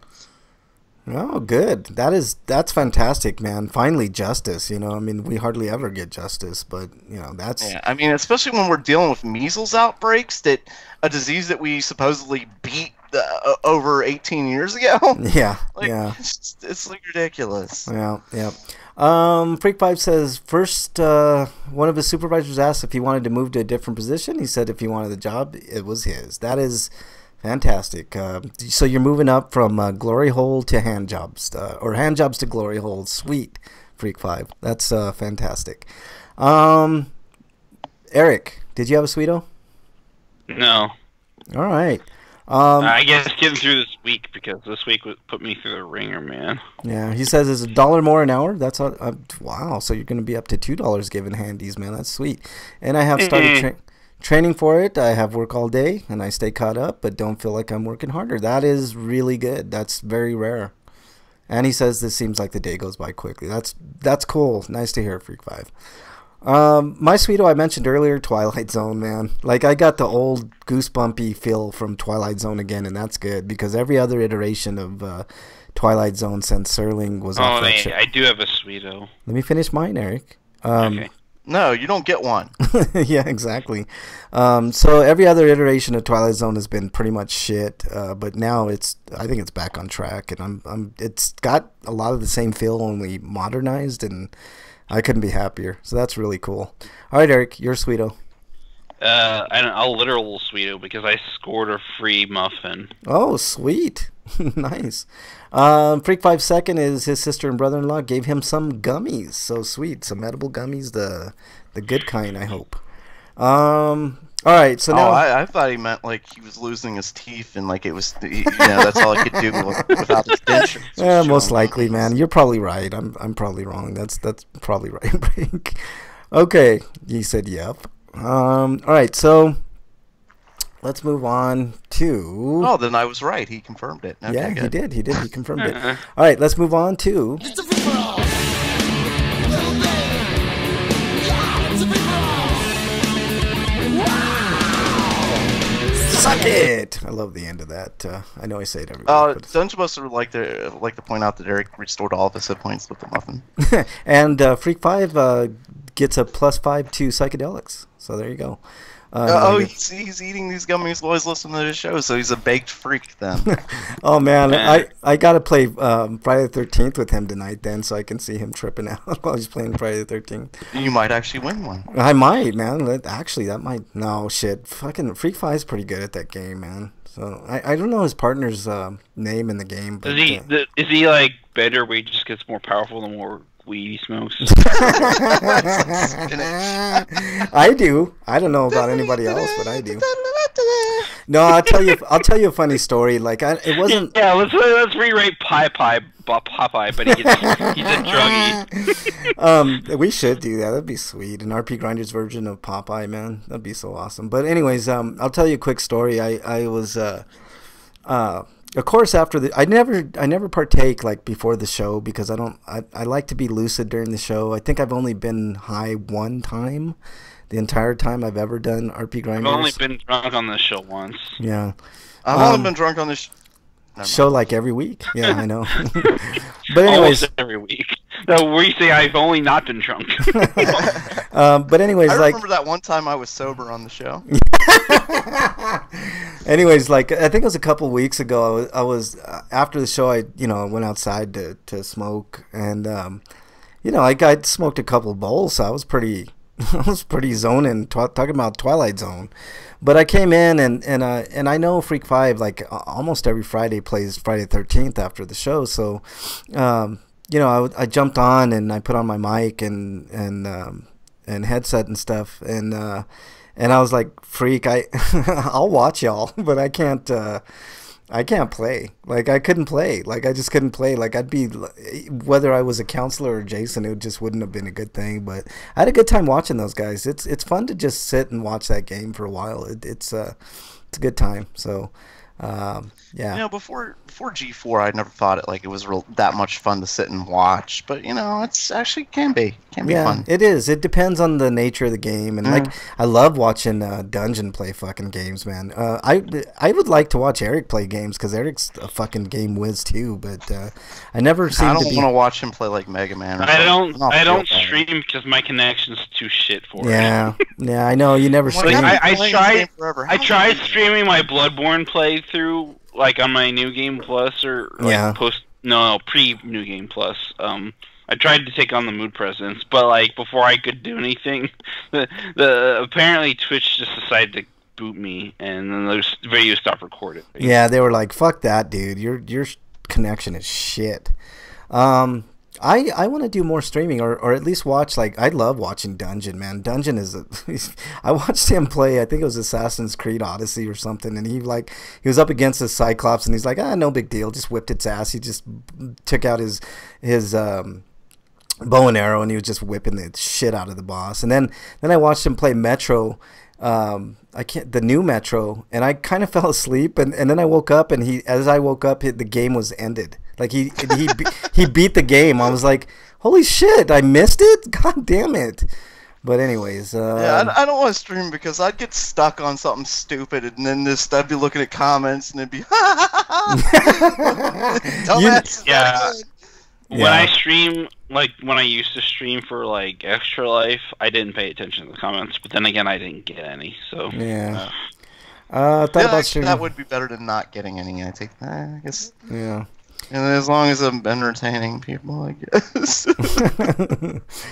You slept through the last. Yeah, I did. Dungeon, I was watching you for a while. I think about 20 minutes, and I was like really fucking tired that day, and then. I totally zoned and fell asleep, and then when I woke up, it was like the credits were rolling. I'm like, Jesus Christ, Dungeon, you beat fucking Metro already? And it was really cool. Like I was watching him do all kinds of shit, but whatever. Which Metro was it? It was the newest one. Lady, how old do you think I am? I did miss the Giant Apes Dungeon. I'm gonna have Giant Apes in the newest one. Oh god. Yeah, I'm gonna have to watch that. The second one had a pretty definitive ending. Well, I guess if you got a good ending, I guess not. There was Metro. There was Metro last night, Metro 2033, and then now they have this new one that's like out in the open, like it's above ground. It's no longer. Oh, that's interesting. Yeah. It looks good. That was a lot of the atmosphere of the original was claustrophobia. I think they captured a small enclosure with monsters trying to kill you and shit. Yeah, I think they captured most of that though. So Freak 5's trying to give himself a handy in chat. It looks like he says, another sweeto fell asleep in my recliner a couple nights ago.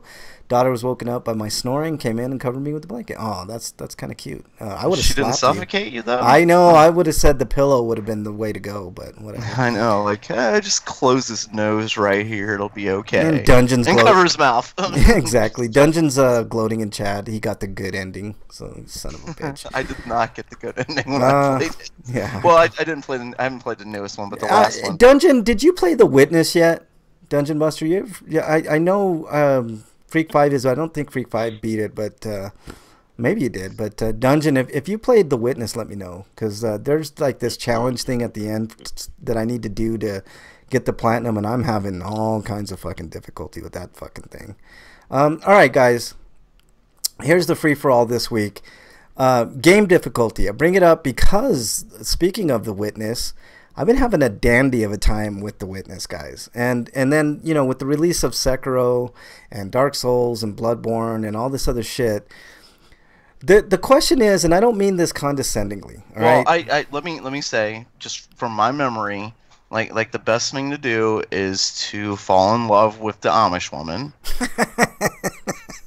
And Danny Glover's the bad guy. That's what I remember from The Witness. Right. There you go. The black guy's always the bad guy. Didn't you know that? Well, not Danny Glover. Danny Glover's usually the good guy. But that movie, he was the bad guy. Too old for this shit, man. Yeah. All right. Danny Glover's usually a good guy. I mean, yeah. All right. So game difficulty. The question I'm asking, and I mean this in sincerity, and I don't know the answer to this, although I do know the answer to this. Do we need an easy mode for every game? Because I've been seeing people bitching about Sekiro, but I have a different view on Sekiro than most people, I think, all right? Everybody knows I really fucking suck at video games, all right? If I were to do a stream and I were to play something like, let's say, Uncharted or something like that, people would fucking be livid at how I play because I suck, all right? But I usually get through video games, right? So I'm playing The Witness. It just takes us longer. We die a lot. Yeah. I mean, you wanna see death incarnate. What if we could not make it too long? Yeah. You don't have to go door to door proselytizing in The Witness. Yeah. You could, I guess. I mean, there's a lot of philosophy and a little bit of religious bullshit in The Witness, but whatever. Does anybody play the Talos Principle? No, but it seems interesting to me. All right, so here's the thing about difficulty in games, right? I love Dark Souls. I suck at it, and I die over and over and over and over and over. But I can't stand, we were just talking about it earlier, Eric, the people that say, get good, right? There are certain people that just can't get good. I am one of those people. Like, I mean, it would take me fucking forever to, quote, get good. All right, I try. No, I mean, your old bones just can't move that fast. How dare you, son of a bitch? How dare you walking off this show? But here's the thing, like I can eventually get it. Like Demons, it was Demon Souls was my first foray into one of those hard games. But those games are a little different because if you have patience, you can eventually do what you need to do in those games. Dark Souls, Bloodborne, all the same. And I'm guessing Sekiro is the same way. Well, barring actual physical impairments, right, that would make playing hard. Yeah, right. Breakman's exiled, so bitch. So here's the thing. Like, I was watching video on Sekiro, right? And at first I was looking at it exactly like a Dark Souls / Bloodborne game, right? And it's got a lot of the same DNA in it, but it's not. It's completely different. There were things that blew my mind about Sekiro. It is basically a much harder version of Tenchu. Yes, but it's basically what Tenchu should have been back in the PS1 era. What I gather, From Software made the first Tenchu game, which is weird. Like people call it a From Software series, but they made the first game and then Acquire made the rest of them. Yeah. So I'm watching Tenshu, right? And I'm watching the Rad Brad play through Tenshu, and he's having a tough time, and he's actually a fairly decent gamer, Wait, right? Tenshu or Sekiro? Sekiro, I'm sorry, Sekiro, not Tenshu. So I'm looking at him play it, and he's dying over and over, just like everybody else on YouTube that's playing, like Afro Samurai, and I don't know if you guys have seen Afro Samurai XL, but it's fucking hilarious. The guy he's funny as fuck. He's like Sekiro is easy. Is an easy game, and then you'll watch him play. There's an actual YouTuber called Afro Samurai. No, it's not Afro Samurai. It's Afro Ninja Senju or Afro Senju XL or something like that. I can't remember, but he's fun to watch because he's going through this game. He's getting his ass kicked, and he's like he's screaming like the rage gamer and stuff like that. But there's I saw another video with this guy that was kind of giving you tips on how to play Sekiro. And the thing about Sekiro is not only does it have branching paths of things that you can upgrade and stuff like an RPG and those little things that help you get to the next level, but there are techniques in that game that you wouldn't normally think were the right way to play that game. Like when somebody lunges at you with a sword, you jump towards them, like over their sword, so you can get in a couple of hits and little things like that. So if you buy the Makiri counter skill, then you could just do that when they go for a thrust. And you know what a thrust is when basically you're looking for the glint of the sword's position. If the glint of the sword's like right in front of you, that means they're gonna do a thrust. If it's to their left or to their right and your left, they're gonna do a sweep, and that means you gotta jump kick them. I don't have to try to get good at life. I'm already good at life, Freak 5. Games is the problem. Games is the problem, man. Freak says the problem is that actually Frank has been trying and failing to get good at life for trillions of years. He isn't going to get good at video games in a couple of years. You know what? You'd be surprised. The Witness I've been kicking ass on. The only thing that's kicking my ass on the Witness is the very end challenge thing, man. That fucking thing.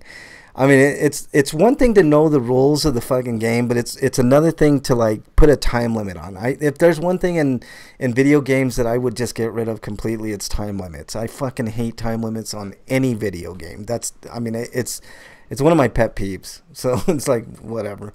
Dungeon says you need to be extremely aggressive for much of Sekiro. Yeah, see that's the thing, but there are certain things like, it's not like in Bloodborne and Dark Souls where you can kind of dodge left and then get back into the fray. Or you could scale difficulty with armor and grinding. Yeah, you could do that too. Do you get to do my regular strategy, which is run away and heal? Just keep running. Yes, yes. Heal. Oh God. You can do that to a point in this game. Like, because if you go too far away, their health bar will disappear and they'll regenerate, especially if they've got two health. Yeah, and a lot of them have projectiles and shit that you don't want to fuck around with. So like another thing with Sekiro is like you can't bow and arrow everything to death. Mm-hmm. Yeah. So I guess my question for you guys is I don't think we should have an easy mode for every game. I think it should be there's a difference between being difficult and being accessible. Dark Souls is a perfect example. I think Dark Souls. I have to disagree to an extent. I think games should have difficulty options because options are always good. Yeah, and especially from a franchise continuation sales perspective, because the more people you have playing your game, the more money you get. And while I can respect the vision of like a development team, I think completely ignoring feedback and continuing to make games the way you want to instead of like, well, maybe I don't want to do this anymore. Maybe there's something to what they're saying. Maybe we should do that next time. They haven't done that yet, and it just makes me feel like they don't listen. Well, no, I think there's a certain vision of a video game, Eric. From Software's kind of the I wouldn't want them to put an easy mode into Sekiro now after the fact, but maybe for their next game they consider that. Yeah. I do remember a time when From Software games weren't just the Souls games, and they did have difficulty settings, despite the fact that they were kind of difficult. Here's the thing, though, Eric. Like I'm you know what? I suck at video games, but I'm one to say that, like, in the Dark Souls series or even Bloodborne, you can it's not a matter of getting good, right? I hate that phrase, get good. It's the stupidest, fucking, easiest, lamest thing to tell somebody. Good basically just means play more, practice. You know? It also doesn't really, like, it's not helpful. It's not helpful. But it doesn't, but even, well, let me use sports as an example. You can practice as much as you want, but only certain people get to the big leagues. Yes, you know? that's a good analogy. You can practice all day long, right? But you just don't have enough talent. You know what? That's a very good analogy, Breakman. And it might not be that you're not talented. For example, like the minor leagues. Everybody in the minor leagues could destroy me in baseball and here's what I go up against somebody in the majors, they're gonna look like they've never maybe played the game before. Right. That's a great analogy, Breakman. Sorry. Go ahead, Eric. Here's what I would legitimately criticize Miyazaki and his development teams for all the games that they've done up to this point for. Them not reaching a stable frame rate for their games, and not eliminating any of the jank in their games. Yeah. You've had decades to do that, or like near decades at this point. That is a valid criticism, Eric, and that's something. And like people's experience of the game is going to be impacted by whether or not they have it on the Pro, whether or not they have it on the Xbox One or Xbox One X, or on the PC with a good build. Okay, what's the frame rate on a regular PS4 for Sekiro, Eric? It hovers between 30. It's mostly 30, but it can dip in the 25. Okay. But I've not seen it personally yet. But then again, I haven't had too many enemies on the screen for that to happen. But this is something that they could optimize the game to make it better for players. Let's talk about actual accessibility options, like being able to see text size, and whether or not you have to do QTEs in your video game and stuff like that would make it easier, and like different control options. Like, I know Microsoft has that controller for disabled people for so they can play it with if they only have one hand or something. Like, the game isn't designed for that either. Well, the game is not designed for people with disabilities. Also, aside from the difficulty issue, how about making it easier for people to play the game physically? or being able to see things, or using color schemes that are easier to see anything. Yeah, I just think like with the Dark Souls series and the Bloodborne game in particular, I think you can practice and get good, as they say. Sekiro is a little different in my view. It's not like exercise. You do it enough, you'll eventually get better. Yeah, at it. But here's the thing, though. Like the Sekiro game to me seems like it's way too much for your brain to handle in conjunction with your dexterity. You know what I'm saying? So when you're playing Sekiro, there's I almost feel like he made Sekiro just in a failed attempt to give the get good toxic people their own medicines, but of course it backfired, and they just doubled down on it. Yeah. I don't necessarily think that they should have an easier mode in Sekiro by any stretch. I do think there are certain things you can do. Like, I saw this one dude take down a boss in Sekiro by being stealthy and coming up behind him and ruining one of his you can do that with a lot of bosses, but you can't do that with everyone. Right, but there's a lot that you can. But that's the thing. If you take off a health tick, and then you have to do the fight with just the other. If you do stuff like that, where you can gain not an advantage, but you can level the playing field. Because if you play any one of those bosses just straight up, it's just a matter of attrition. You can play the game that way. From what I've seen, you can get in a couple of hits, go back, kind of move around, get another couple of hits, and eventually wear down the boss. But I don't think that. I also do hate the fact that there are so many bosses in the game that require you to get rid of all the other enemies around them. Yeah, that's just another. Just so you can have an even fight.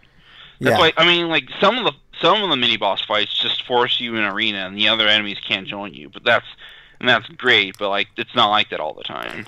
It's just, to me, if they do things to level the playing field, any one of those mini bosses or bosses can whip your fucking ass. If you're fighting any one of them straight up, and even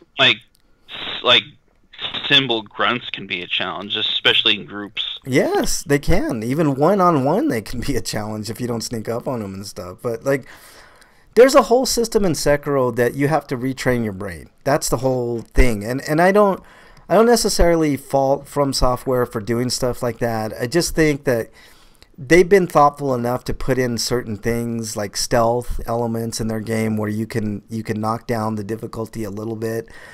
But when you're doing a battle of attrition, like I would be the type of person that would be patient enough to get to a mini boss and then die over and over and over because it doesn't click with me what to do, you know. So I have to look at videos to see how you do little different techniques and shit like that. And I wish there was a way of learning that without having to rely on everybody else. You know what I'm saying? Like for me, The Witness was hard as hell mentally because they give you certain rules in the game and you have to, and sometimes 2 and 3 rules on a grid, and you have to, within those rules, figure out what to do on this grid. And it becomes, like every puzzle becomes like a Sudoku puzzle. And you have to like think, okay, can I do this? Can I do this?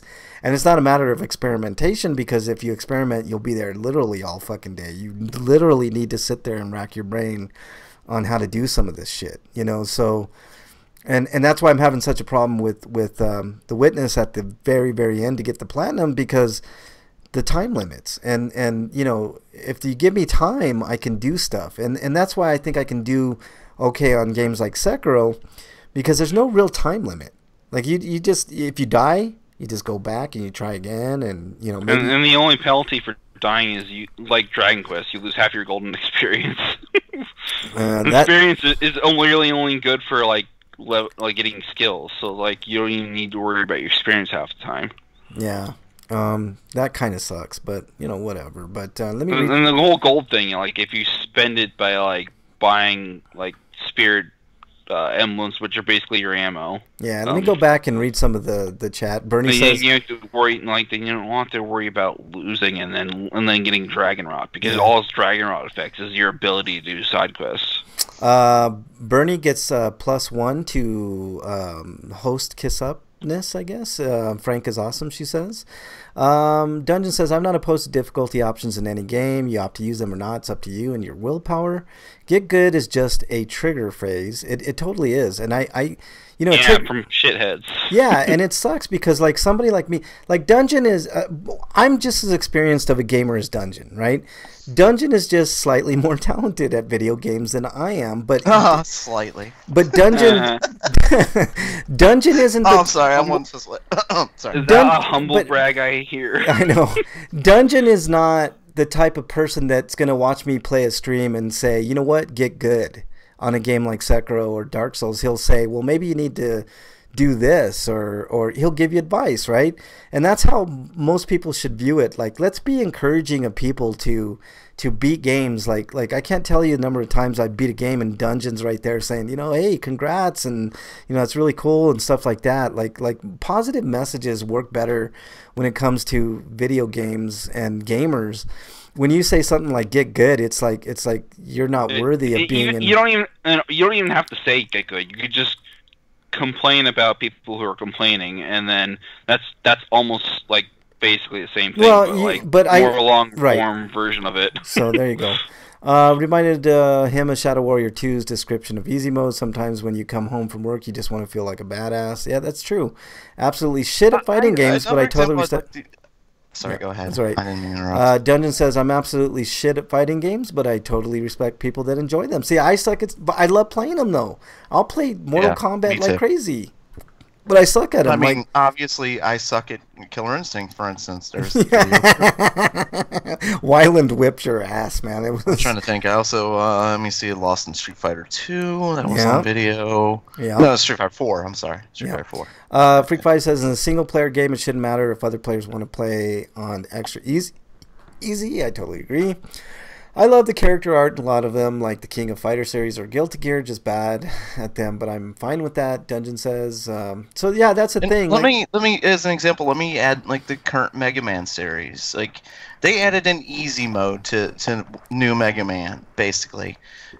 go back and play the old ones. They're really hard games, and I can see how that stops people from wanting to play them, for instance. But if you add an easy mode, maybe that's going to get more people to try the game out at least, Yeah. Yeah. So Miyazaki, I know you like making hard games, but maybe you should reconsider it a bit, like for the next game you do. Well, for instance, I'm as an adult, somebody's played Mega Man since I was a little kid. Like I can beat the Mega Man games. That's no problem.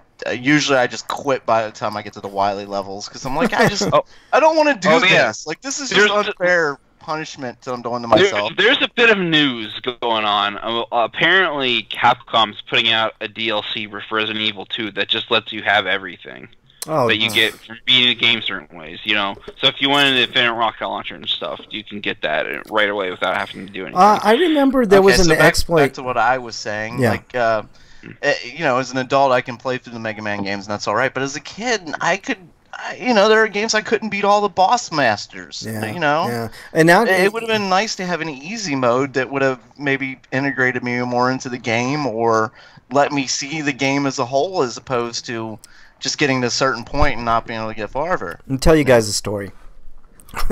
When I was a kid, I was a much better gamer, right? Or when I was younger. I feel like I've only improved as I got older. I'm a way better gamer than I think now than I've ever been. I think I've gotten worse because I tell this story and people don't believe me, man. I used to be able. I just don't play games anymore. I used to be able to beat games like Ghosts and Goblins like no problem. like no problem whatsoever. Like I could take $1 because I was poor, man. Like if I had a fucking dollar, I was in fucking seventh heaven. But I feel like your memory and your ability to play a video game is kind of like a muscle. And if you don't play that game often enough, you get worse at it. Like me. Yeah. I had a hard time when I did my LP of Castlevania Bloodlines. You can't tell how many times I used my save state just to get past Dracula, because I died and I lost my advantage of having a longer whip. So see, that's the thing. Like I'm kind of the opposite. Like when I was a kid, like not a kid, like when I was younger, I should say, I would take $1 because I didn't have much, and I would play something like Ghosts and Goblins, and you either had to learn real quick and be really good, or you just didn't fucking play the game because you'd be without money. I got to the point where I was beaten regularly. Because when they had arcades at the malls and stuff, like you would do your thing and your parents would do something else, or you were in the mall all day, so I didn't have much money. I always went to the arcade, and if I had $5, man, the world was the greatest thing in the world. But if I spend $1 or less, especially since the arcade games are designed to be stupid hard, and bullshit hard, because they want to eat your money. Yeah, I used to beat it regularly. Ghosts and Goblins like a buck or less. Like I remember a couple times going through maybe 50 cents, and I mean now. Playing Ghosts and Goblins is like the hardest thing in the fucking world. Dungeon says even with RPGs, I know I missed out and stuff in a playthrough. As long as I'm able to enjoy the story and my experience with the game as a whole, I think it did okay. Same here. I'm not one on going back and like getting every single little thing unless I'm really close, like The Witness. I need that fucking platinum trophy. The games are not public squares for humiliating people. Dungeon says Freak 5 is exiled because he says get good. He says assholes saying get good are like your friend who figured out how to do a special move on Mortal Kombat and wouldn't tell you how because they were kicking your ass using it. I know. And I used an example of I had a friend, I'll just say quote unquote friend, who anytime I went over his house, like, and we'd play, best friend, kids always playing Nintendo. Like we'd always have to play John Elway quarterback because he knew how to make his quarterback like run so fast he couldn't be touched. Yeah. So it just how fun is that for me? Every time I go over his house, I have to go play a game and get my ass kicked for his amusement. How's that fun? Yeah, it's not. The answer, it's not. Like I remember playing like Halo with my friends, and they would know how to do like melee attacks. Wouldn't tell me how to do anything, and I can give you an example of a get good moment I had on Twitter like years back before I decided to tell this this guy off, and he basically just mute blocked me. But yeah, I was basically playing the demo of Mighty Number 9 back when the Kickstarter was still going on, and they had the demo available for people because they were wondering what the hell was going on with the development of the game. They put that out. I played it. Got to the electric stage. I think it was like Mighty Number 4, like the electric person. But I was wondering whether or not the hitbox or the game was bugged somehow, and I was like asking them if they could like alter it because like the game was still in development. I figured it was a fair enough question. That person saw it, thought, no, you just got to learn how to get past it. It's like I had a legitimate question, idiot. Yeah, I hate it. Like, the gaming community can be the absolute fucking worst, but then you have the opposite. You have people like Dungeon and, you know, like me. Like, I'm always helpful. If I know something, I'm gonna fucking tell you, you know, even though I suck at video games. Like, man, I eventually got past that point, and they never fixed it because apparently it wasn't that much of a problem. I just couldn't wrap my head around what I was actually supposed to do because, like, despite the fact that it made sense, all the sense in the world to duck and then slide under it, like the hitbox would just like clip me and then I'd die. Yeah. Freak5 says today if Frank has $1 he's trying to buy weed. That's not true because I grow my own. He also says, quit lying, Frank, you ran into the arcade, hide from the mall cop who thought you were shoplifting. Well, that's true too, you know, even though I wasn't. I mean, if you were a person of color back in the day, man, Freak, you know, I mean, any store that you went in, like, you were followed. I mean, to this day, I'm followed around in a fucking store like I'm going to steal some shit. You know, like, if I go to Best Buy, I used to work for Best Buy, so I know their practices. Like, if they go around and they're greeting you, but the reason that they're greeting you is to make sure that you're not, you know, that you're aware that people are around so you don't steal shit. It's sort of a deterrent. But I swear to God, every fucking time I go into Best Buy, I get greeted like every fucking aisle I'm in. And finally I get sick of it and I was like, do you guys think that I'm going to steal something? Because I've been greeted like every fucking aisle. Like it gets to a point like you just say, fuck this shit, man. But yeah, probably was hiding from the mall cops, Freak5. All right, so I think we put a kibosh on game difficulty. I think it's games are what you want to make of them, and just don't be a douche is I think our overall message. You know, be helpful. Be helpful, Breakman, you son of a bitch. Right, yeah, and that goes not just the community but developers. Like, try to making your game more helpful to players. Yeah, and like fix the frame rate from software. I mean, make it better so people don't have as much a hard time playing your fucking game.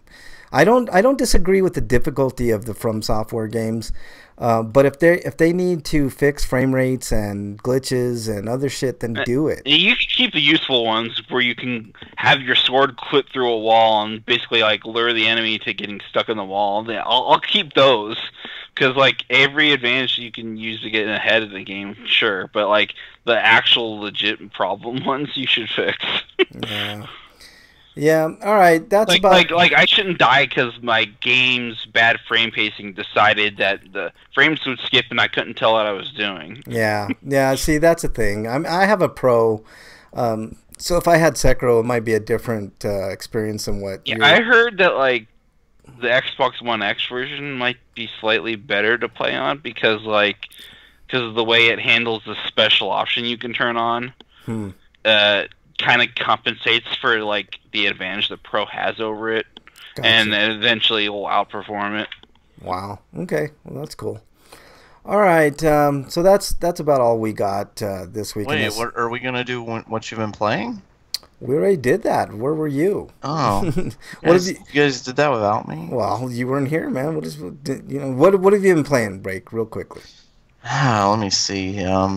There's been a lot of talk about an upcoming game, so that inspired me. Since I'd just beaten Titanfall 2, I'm still playing the multiplayer bit, but there's a new game I started and I'm probably gonna be playing for a while. Because after I beat it, I'm probably gonna try with different characters and stuff like that. And I don't think I'm gonna pre-order the next game, but I'm definitely gonna play Borderlands 3 at some point. Yeah. But right now, I'm playing the Handsome Jack collection. The pre-sequel. Yeah. Yeah, awesome. I'm having a lot of fun with the free sequel that somebody bought me. Yeah, for Christmas. Those games are fun. Didn't the Game of the Year condition just launch, or is it like in a few weeks? And the only people that are actually playing are the YouTubers. Like, 'cause I subscribe to a guy named Fighting Cowboy. He does a bunch of Souls videos. Yeah. For like all those type of games, but he was starting to play, so I was like, either the game's out now or he's got a review copy. Yeah. All right, I think that's. So I'm playing Handsome Jack Collection right now, and I'm quite enjoying it. And there have been updates, and now when you turn the game on, it's promoting the Borderlands 3. It didn't do that before. Yeah. It's just like I just started playing this game, and within a couple days there are now ads on it. I'm like, what the hell? Yeah. All right. Anything else? Break. Titanfall 2 is pretty great. Yeah, it's a good game, man. I was pleasantly surprised. I picked it up on a whim. I had no idea about that game, but it is. It's a good game. Dungeon Busters, I felt a bit sad when Apex Legends was announced because that meant no Titanfall 3. Yeah. Oh, they'll bring out Titanfall 3. I'm thinking about trying Apex Legends at some point, but I don't want to play anything else because I started playing a Borderlands game, which. Yeah. I was complaining about the last two having pretty stale environments and stuff like that, and this one, it goes to a different place, and there's anti-gravity and shit, so, yeah, I spoke too soon. Yeah, it's good stuff, man. It's a good game. Freak5 says GDP, not tonight. I will do one. Let's tentatively schedule that for next week. I will give it a good go for next week. Oh, I'm going to write that down. GDP. Yep, GDP next week. He says he feels nothing from the edible. Freak5, I don't know if they were homemade edibles or if they were bought edibles. If they're bought, give them some time, because usually it takes an hour or two to hit your system, sometimes 3 hours, depending on your metabolism. So I know this, man. Trust me, I used to be. So you're saying he's just gonna be walking through the house and all of a sudden he's gonna fall on the floor, like, oh my god, what happened? I don't think he's gonna fall on the floor, but it's gonna hit him, and he's gonna be like, whoa, dude. But yeah, he's gonna be walking through the house and all of a sudden, oh, dude, am I standing up? Freak5, am I moving? Yes. And his kids are gonna walk by like, Dad, you've been standing there for 2 hours now. Well, I think. Am I moving? The theme. No, Dad. Yeah. Dad, waving their hands in front of him, like, Dad, exactly. Can you hear me? He says, with the theme I suggested, which he suggested I poop today. I'm going to have to work on that a little bit, Freak5, because I like the theme. I just don't know if there are enough songs that other people would bring to the table for that theme. So I'll think about it, and maybe I'll combine that theme with another theme, and then we'll have a go about it. I'm the devil on his shoulder because he said he took one at 6 and one at 6:20. I'm saying if you got more, take them all. Take them all. No, don't do that. don't do that, man. Don't do that, man. Don't take them all, man. The evil laugh alone should make you not take them all. Dungeon says, what LOL. Are you saying I've suddenly become untrustworthy? All right. Put my hands together. Sometimes it takes a couple hours, even up to 3 hours, Freak5. So don't worry. Don't take any more until you know for sure. And I don't know. They're saying cowbell, so they want some cowbell break. And yes. Yeah, there you go. Freak5 says I love Break's evil laugh. So there you go. Freak5, I know you can bring enough songs, but it's kind of a community event, and we want more than just Freak5 in chat. So we'll do 2 themes, I think, and then, that would be my dream come true. Yeah. All right, Afro Senju was the name of that guy. I need to do some voice acting as a villain. That would be my absolute dream. Yeah, that would be cool, man. I want to do voice acting. I'm thinking about cool as fuck. Oh yeah, Disney villain. Oh my god, that would be amazing. Yeah. I just remembered Castlevania Symphony of the Night has a record, like an actual record. Oh, like an LP. That's cool. Yeah. Remember that guy I was telling you, I want to be like Eric? A Cobra Commander villain. Like, I want to have the best lines in the show, you know? Like, I hate this job. I'll never rule the world. Ah! That was horrible. Just stick to your evil laugh. Man, why don't you go? Yeah, just stick to your evil laugh, Break. You'll be fine. Just do that. Afro Senju was the name of that guy, Eric, that I couldn't remember. He's funny as fuck to watch. If you guys are out there I'd give that channel a chance. I think it's funny. Like Also, if you're having help and you're having difficulty in Sekiro, and like maybe you can watch a lot of videos, a video on like 20 things people might not know about like the game's mechanics that might help you. Yeah, look at mechanics for Sekiro, and that'll help a lot.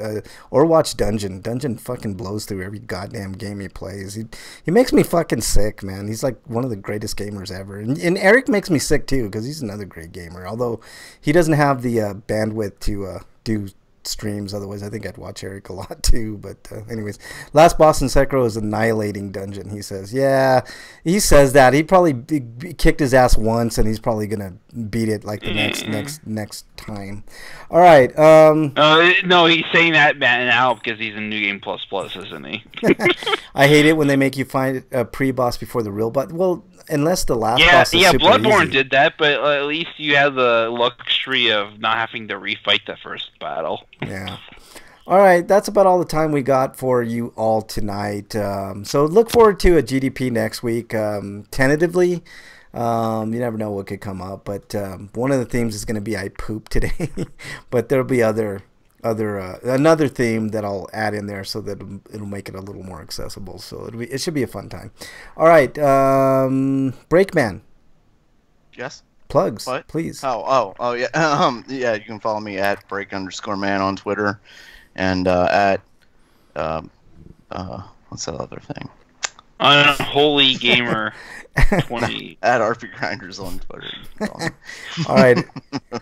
Oh, we almost got the laugh. Do it again. Do it again, Break.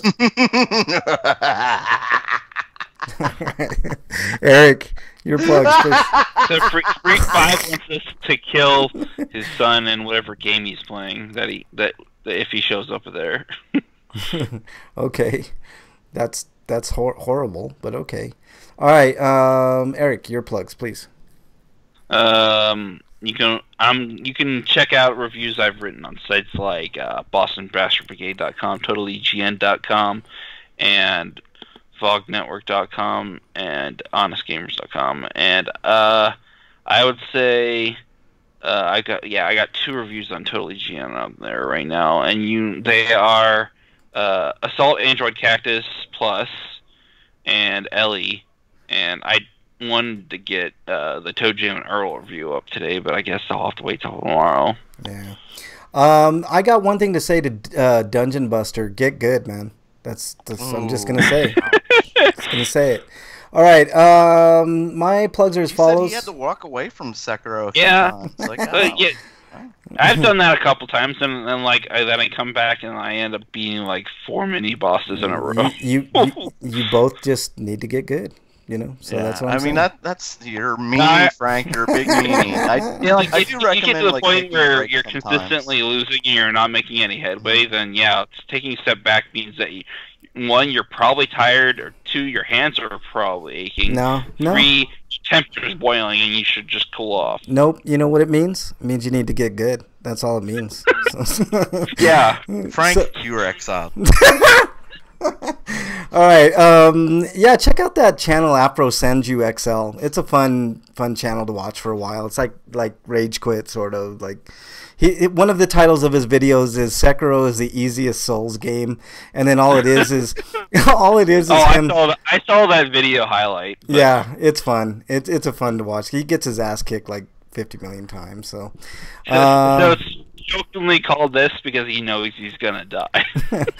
Dungeon says Frank Branch is more like Elite Branches. Hey, I'm just calling it how it is, man. I'm pretty good at video games, Dungeon. You know what I'm saying? So, if you want to be on my level, just get good, Dungeon. That's what I'm saying. Yeah, seriously. Fuck off. Breakman, you son of a bitch. You are now entering the Twilight Zone. You're such a son of a bitch, man. Break, you son of a bitch, man. Also, games like Gone Home are real games, and visual novels are real games. Shut up. How dare you? I didn't say anything this time. What? How dare you, Break? I'm talking to the ether, not you. How dare you, Break, man? Son of a bitch. But anyways, you can follow me on Twitter at Frank Branches. You can also follow the show, as Breakman said, at RPGrinders. Send in questions to Breakman. He's, he needs company on Twitter. So If you want to be on Frank's level, mute the TV and blindfold yourself. How dare you, Freak 5? You son of a bitch. Son of a bitch. You're exiled. God damn it, man. I want to thank everybody in chat. I know Bernie was in there, Dungeon, Freak, good friends. Banana Nananin. The telephone was in chat. Commander Root, Dronesville, or Drones-VII, Drone 7, I think. Electrical Longboard was in there. Welcome, and thanks for joining. Positivity Bot was in there. Tade was in there. So thank you all for joining. We're kind of getting a regular following on Twitch. I'm very happy about that. Thank you all for joining. Really appreciate it. Get goodest. That's the name of this episode. Get goodest. Get goodest is the name of this fucking episode. But let's see what else. Thanks everybody in chat. Try out Sekiro. You know, I know it's a hard game, but it's not unbeatable. I mean, the developers didn't make a game that, you know, is unbeatable. And for the record, Miyazaki himself is terrible at action games. Yeah. So he made games that he will probably never beat himself. Yeah. I've heard that before with developers. Like a lot of developers are surprised by what the gamers can do. Like a lot of more advanced gamers do things that developers never planned on, and were completely shocked by. Yeah, I don't think Jonathan Blow beat The Witness. That's what I'm saying. That end fucking. Oh, God, it sucks. But anyways, like for instance, I know like the Mortal Kombat 2 team was. They said like there were combos and things like that they saw in the first few times of people playing that they were just completely blown away by. Yeah. They had no idea about. Well, if you have a community of gamers that'll try every little thing that your testers don't, then you know you're gonna get things like that for sure. All right, thanks everybody. I really appreciate you joining. If you're listening on the archives, you can join us live every Friday, 7 Eastern, in the Twitch chat or the YouTube chat. I have them both up. So most everybody joins the twitch.tv/RPGrinders chat. So that's where everybody usually hangs out and bothers me, and I exile everybody. So if you want to get exiled by me, then feel free to join the chat. And you know, all right. You guys have anything else? Apparently, there are speedrunners that are working on a Mr. Invincible run of Sekiro. That's insanity. Yeah. That would be an insane. I think the only game I've ever gone non-touched in was like the 2600 version of Atari on teddy bear mode. Yeah. Mexican speedrunner's really good at stuff like that. Like, he's a really good speedrunner. Like, I wouldn't be surprised if a guy like that did something like that dungeon. So, all right, anything else, guys? I can't remember a game I played without getting hit by something. Jesus Christ. Yeah, these guys are really good. I like watching speedrunners every once in a while, but mostly I just feel inadequate after playing it. You know, like, yeah. I feel like a rich guy looking at like somebody with a big penis. You need. Oh, I'm sorry. You need gaming Viagra break. That's what you need, man. So, all right. Buy the expensive cars and anything else, Eric? Get food, because it's food time. Yeah. All right, everybody, stay safe this weekend. We want to see you back here next week. Until then, we are out. Thanks, everybody.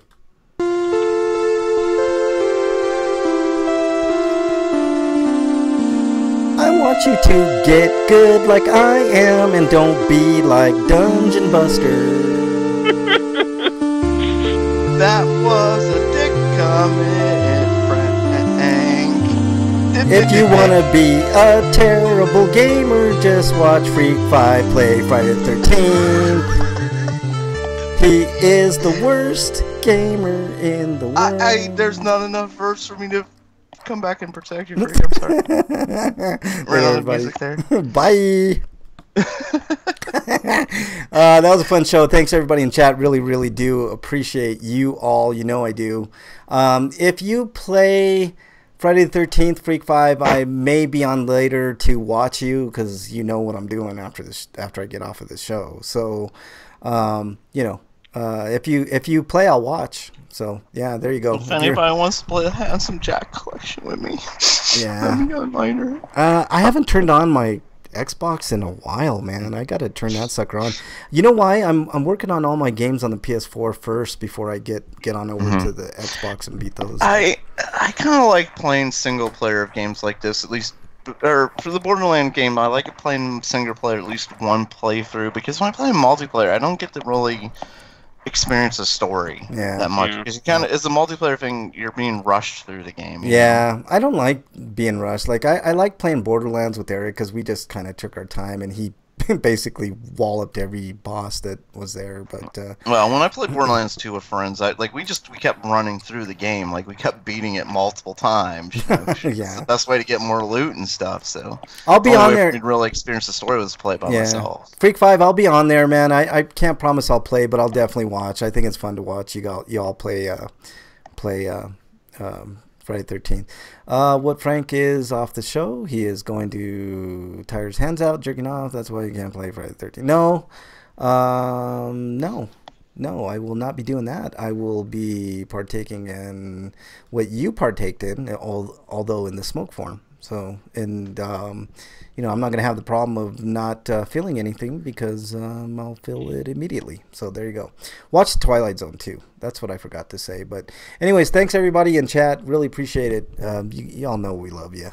And Freak, I'll be on later. Wait, probably. If I get a discount on Borderlands Game of the Year, like if I have the original on PC. What? I have no idea what you just said. Because I think they're like. No, I wasn't talking about Borderlands. I was talking about Darksiders. Like, do you get a discount if you bought the original on PC, and then you get the?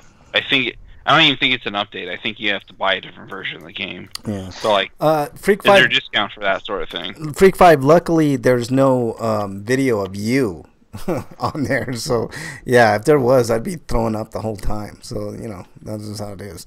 Replay the first one, friends. It was a lot more fun that way. Same with the second game. Yeah. All right, guys. Better loot too, and I forgot what I was gonna say. You get better loot when you play Borderlands, like with friends. If you play, the more people you have, the better the loot you get. So yeah. All right, I'll have to think about that when I get that handsome collection again and play through it. But I never played 2 or the pre-sequel. Neither did I, Eric. We should do that. We should get it on PS4 and run through it. It'd be fun. Although your connection's kind of shitty, huh? Well, it's good enough for like multiplayer play, but streaming, no, forget that. All right. Oh, I'm playing this Claptrap now, and just the humor of the game. When you first select them, they're like, "Are you really sure you want to play this guy? Have you ever played one of these games before?" Like, okay, yeah, I want to. And they're like, "Really? This guy's the most annoying character we've ever created. Are you really, really sure you want to play as him?" Like, you have to go through a few times before they even let you play as him. That's funny as fuck. Claptrap. All right, y'all in chat. He is extremely annoying, but sometimes funny. Yeah. So. All right, everybody in chat. Thank you guys so much. Really appreciate it. We're out. See you later.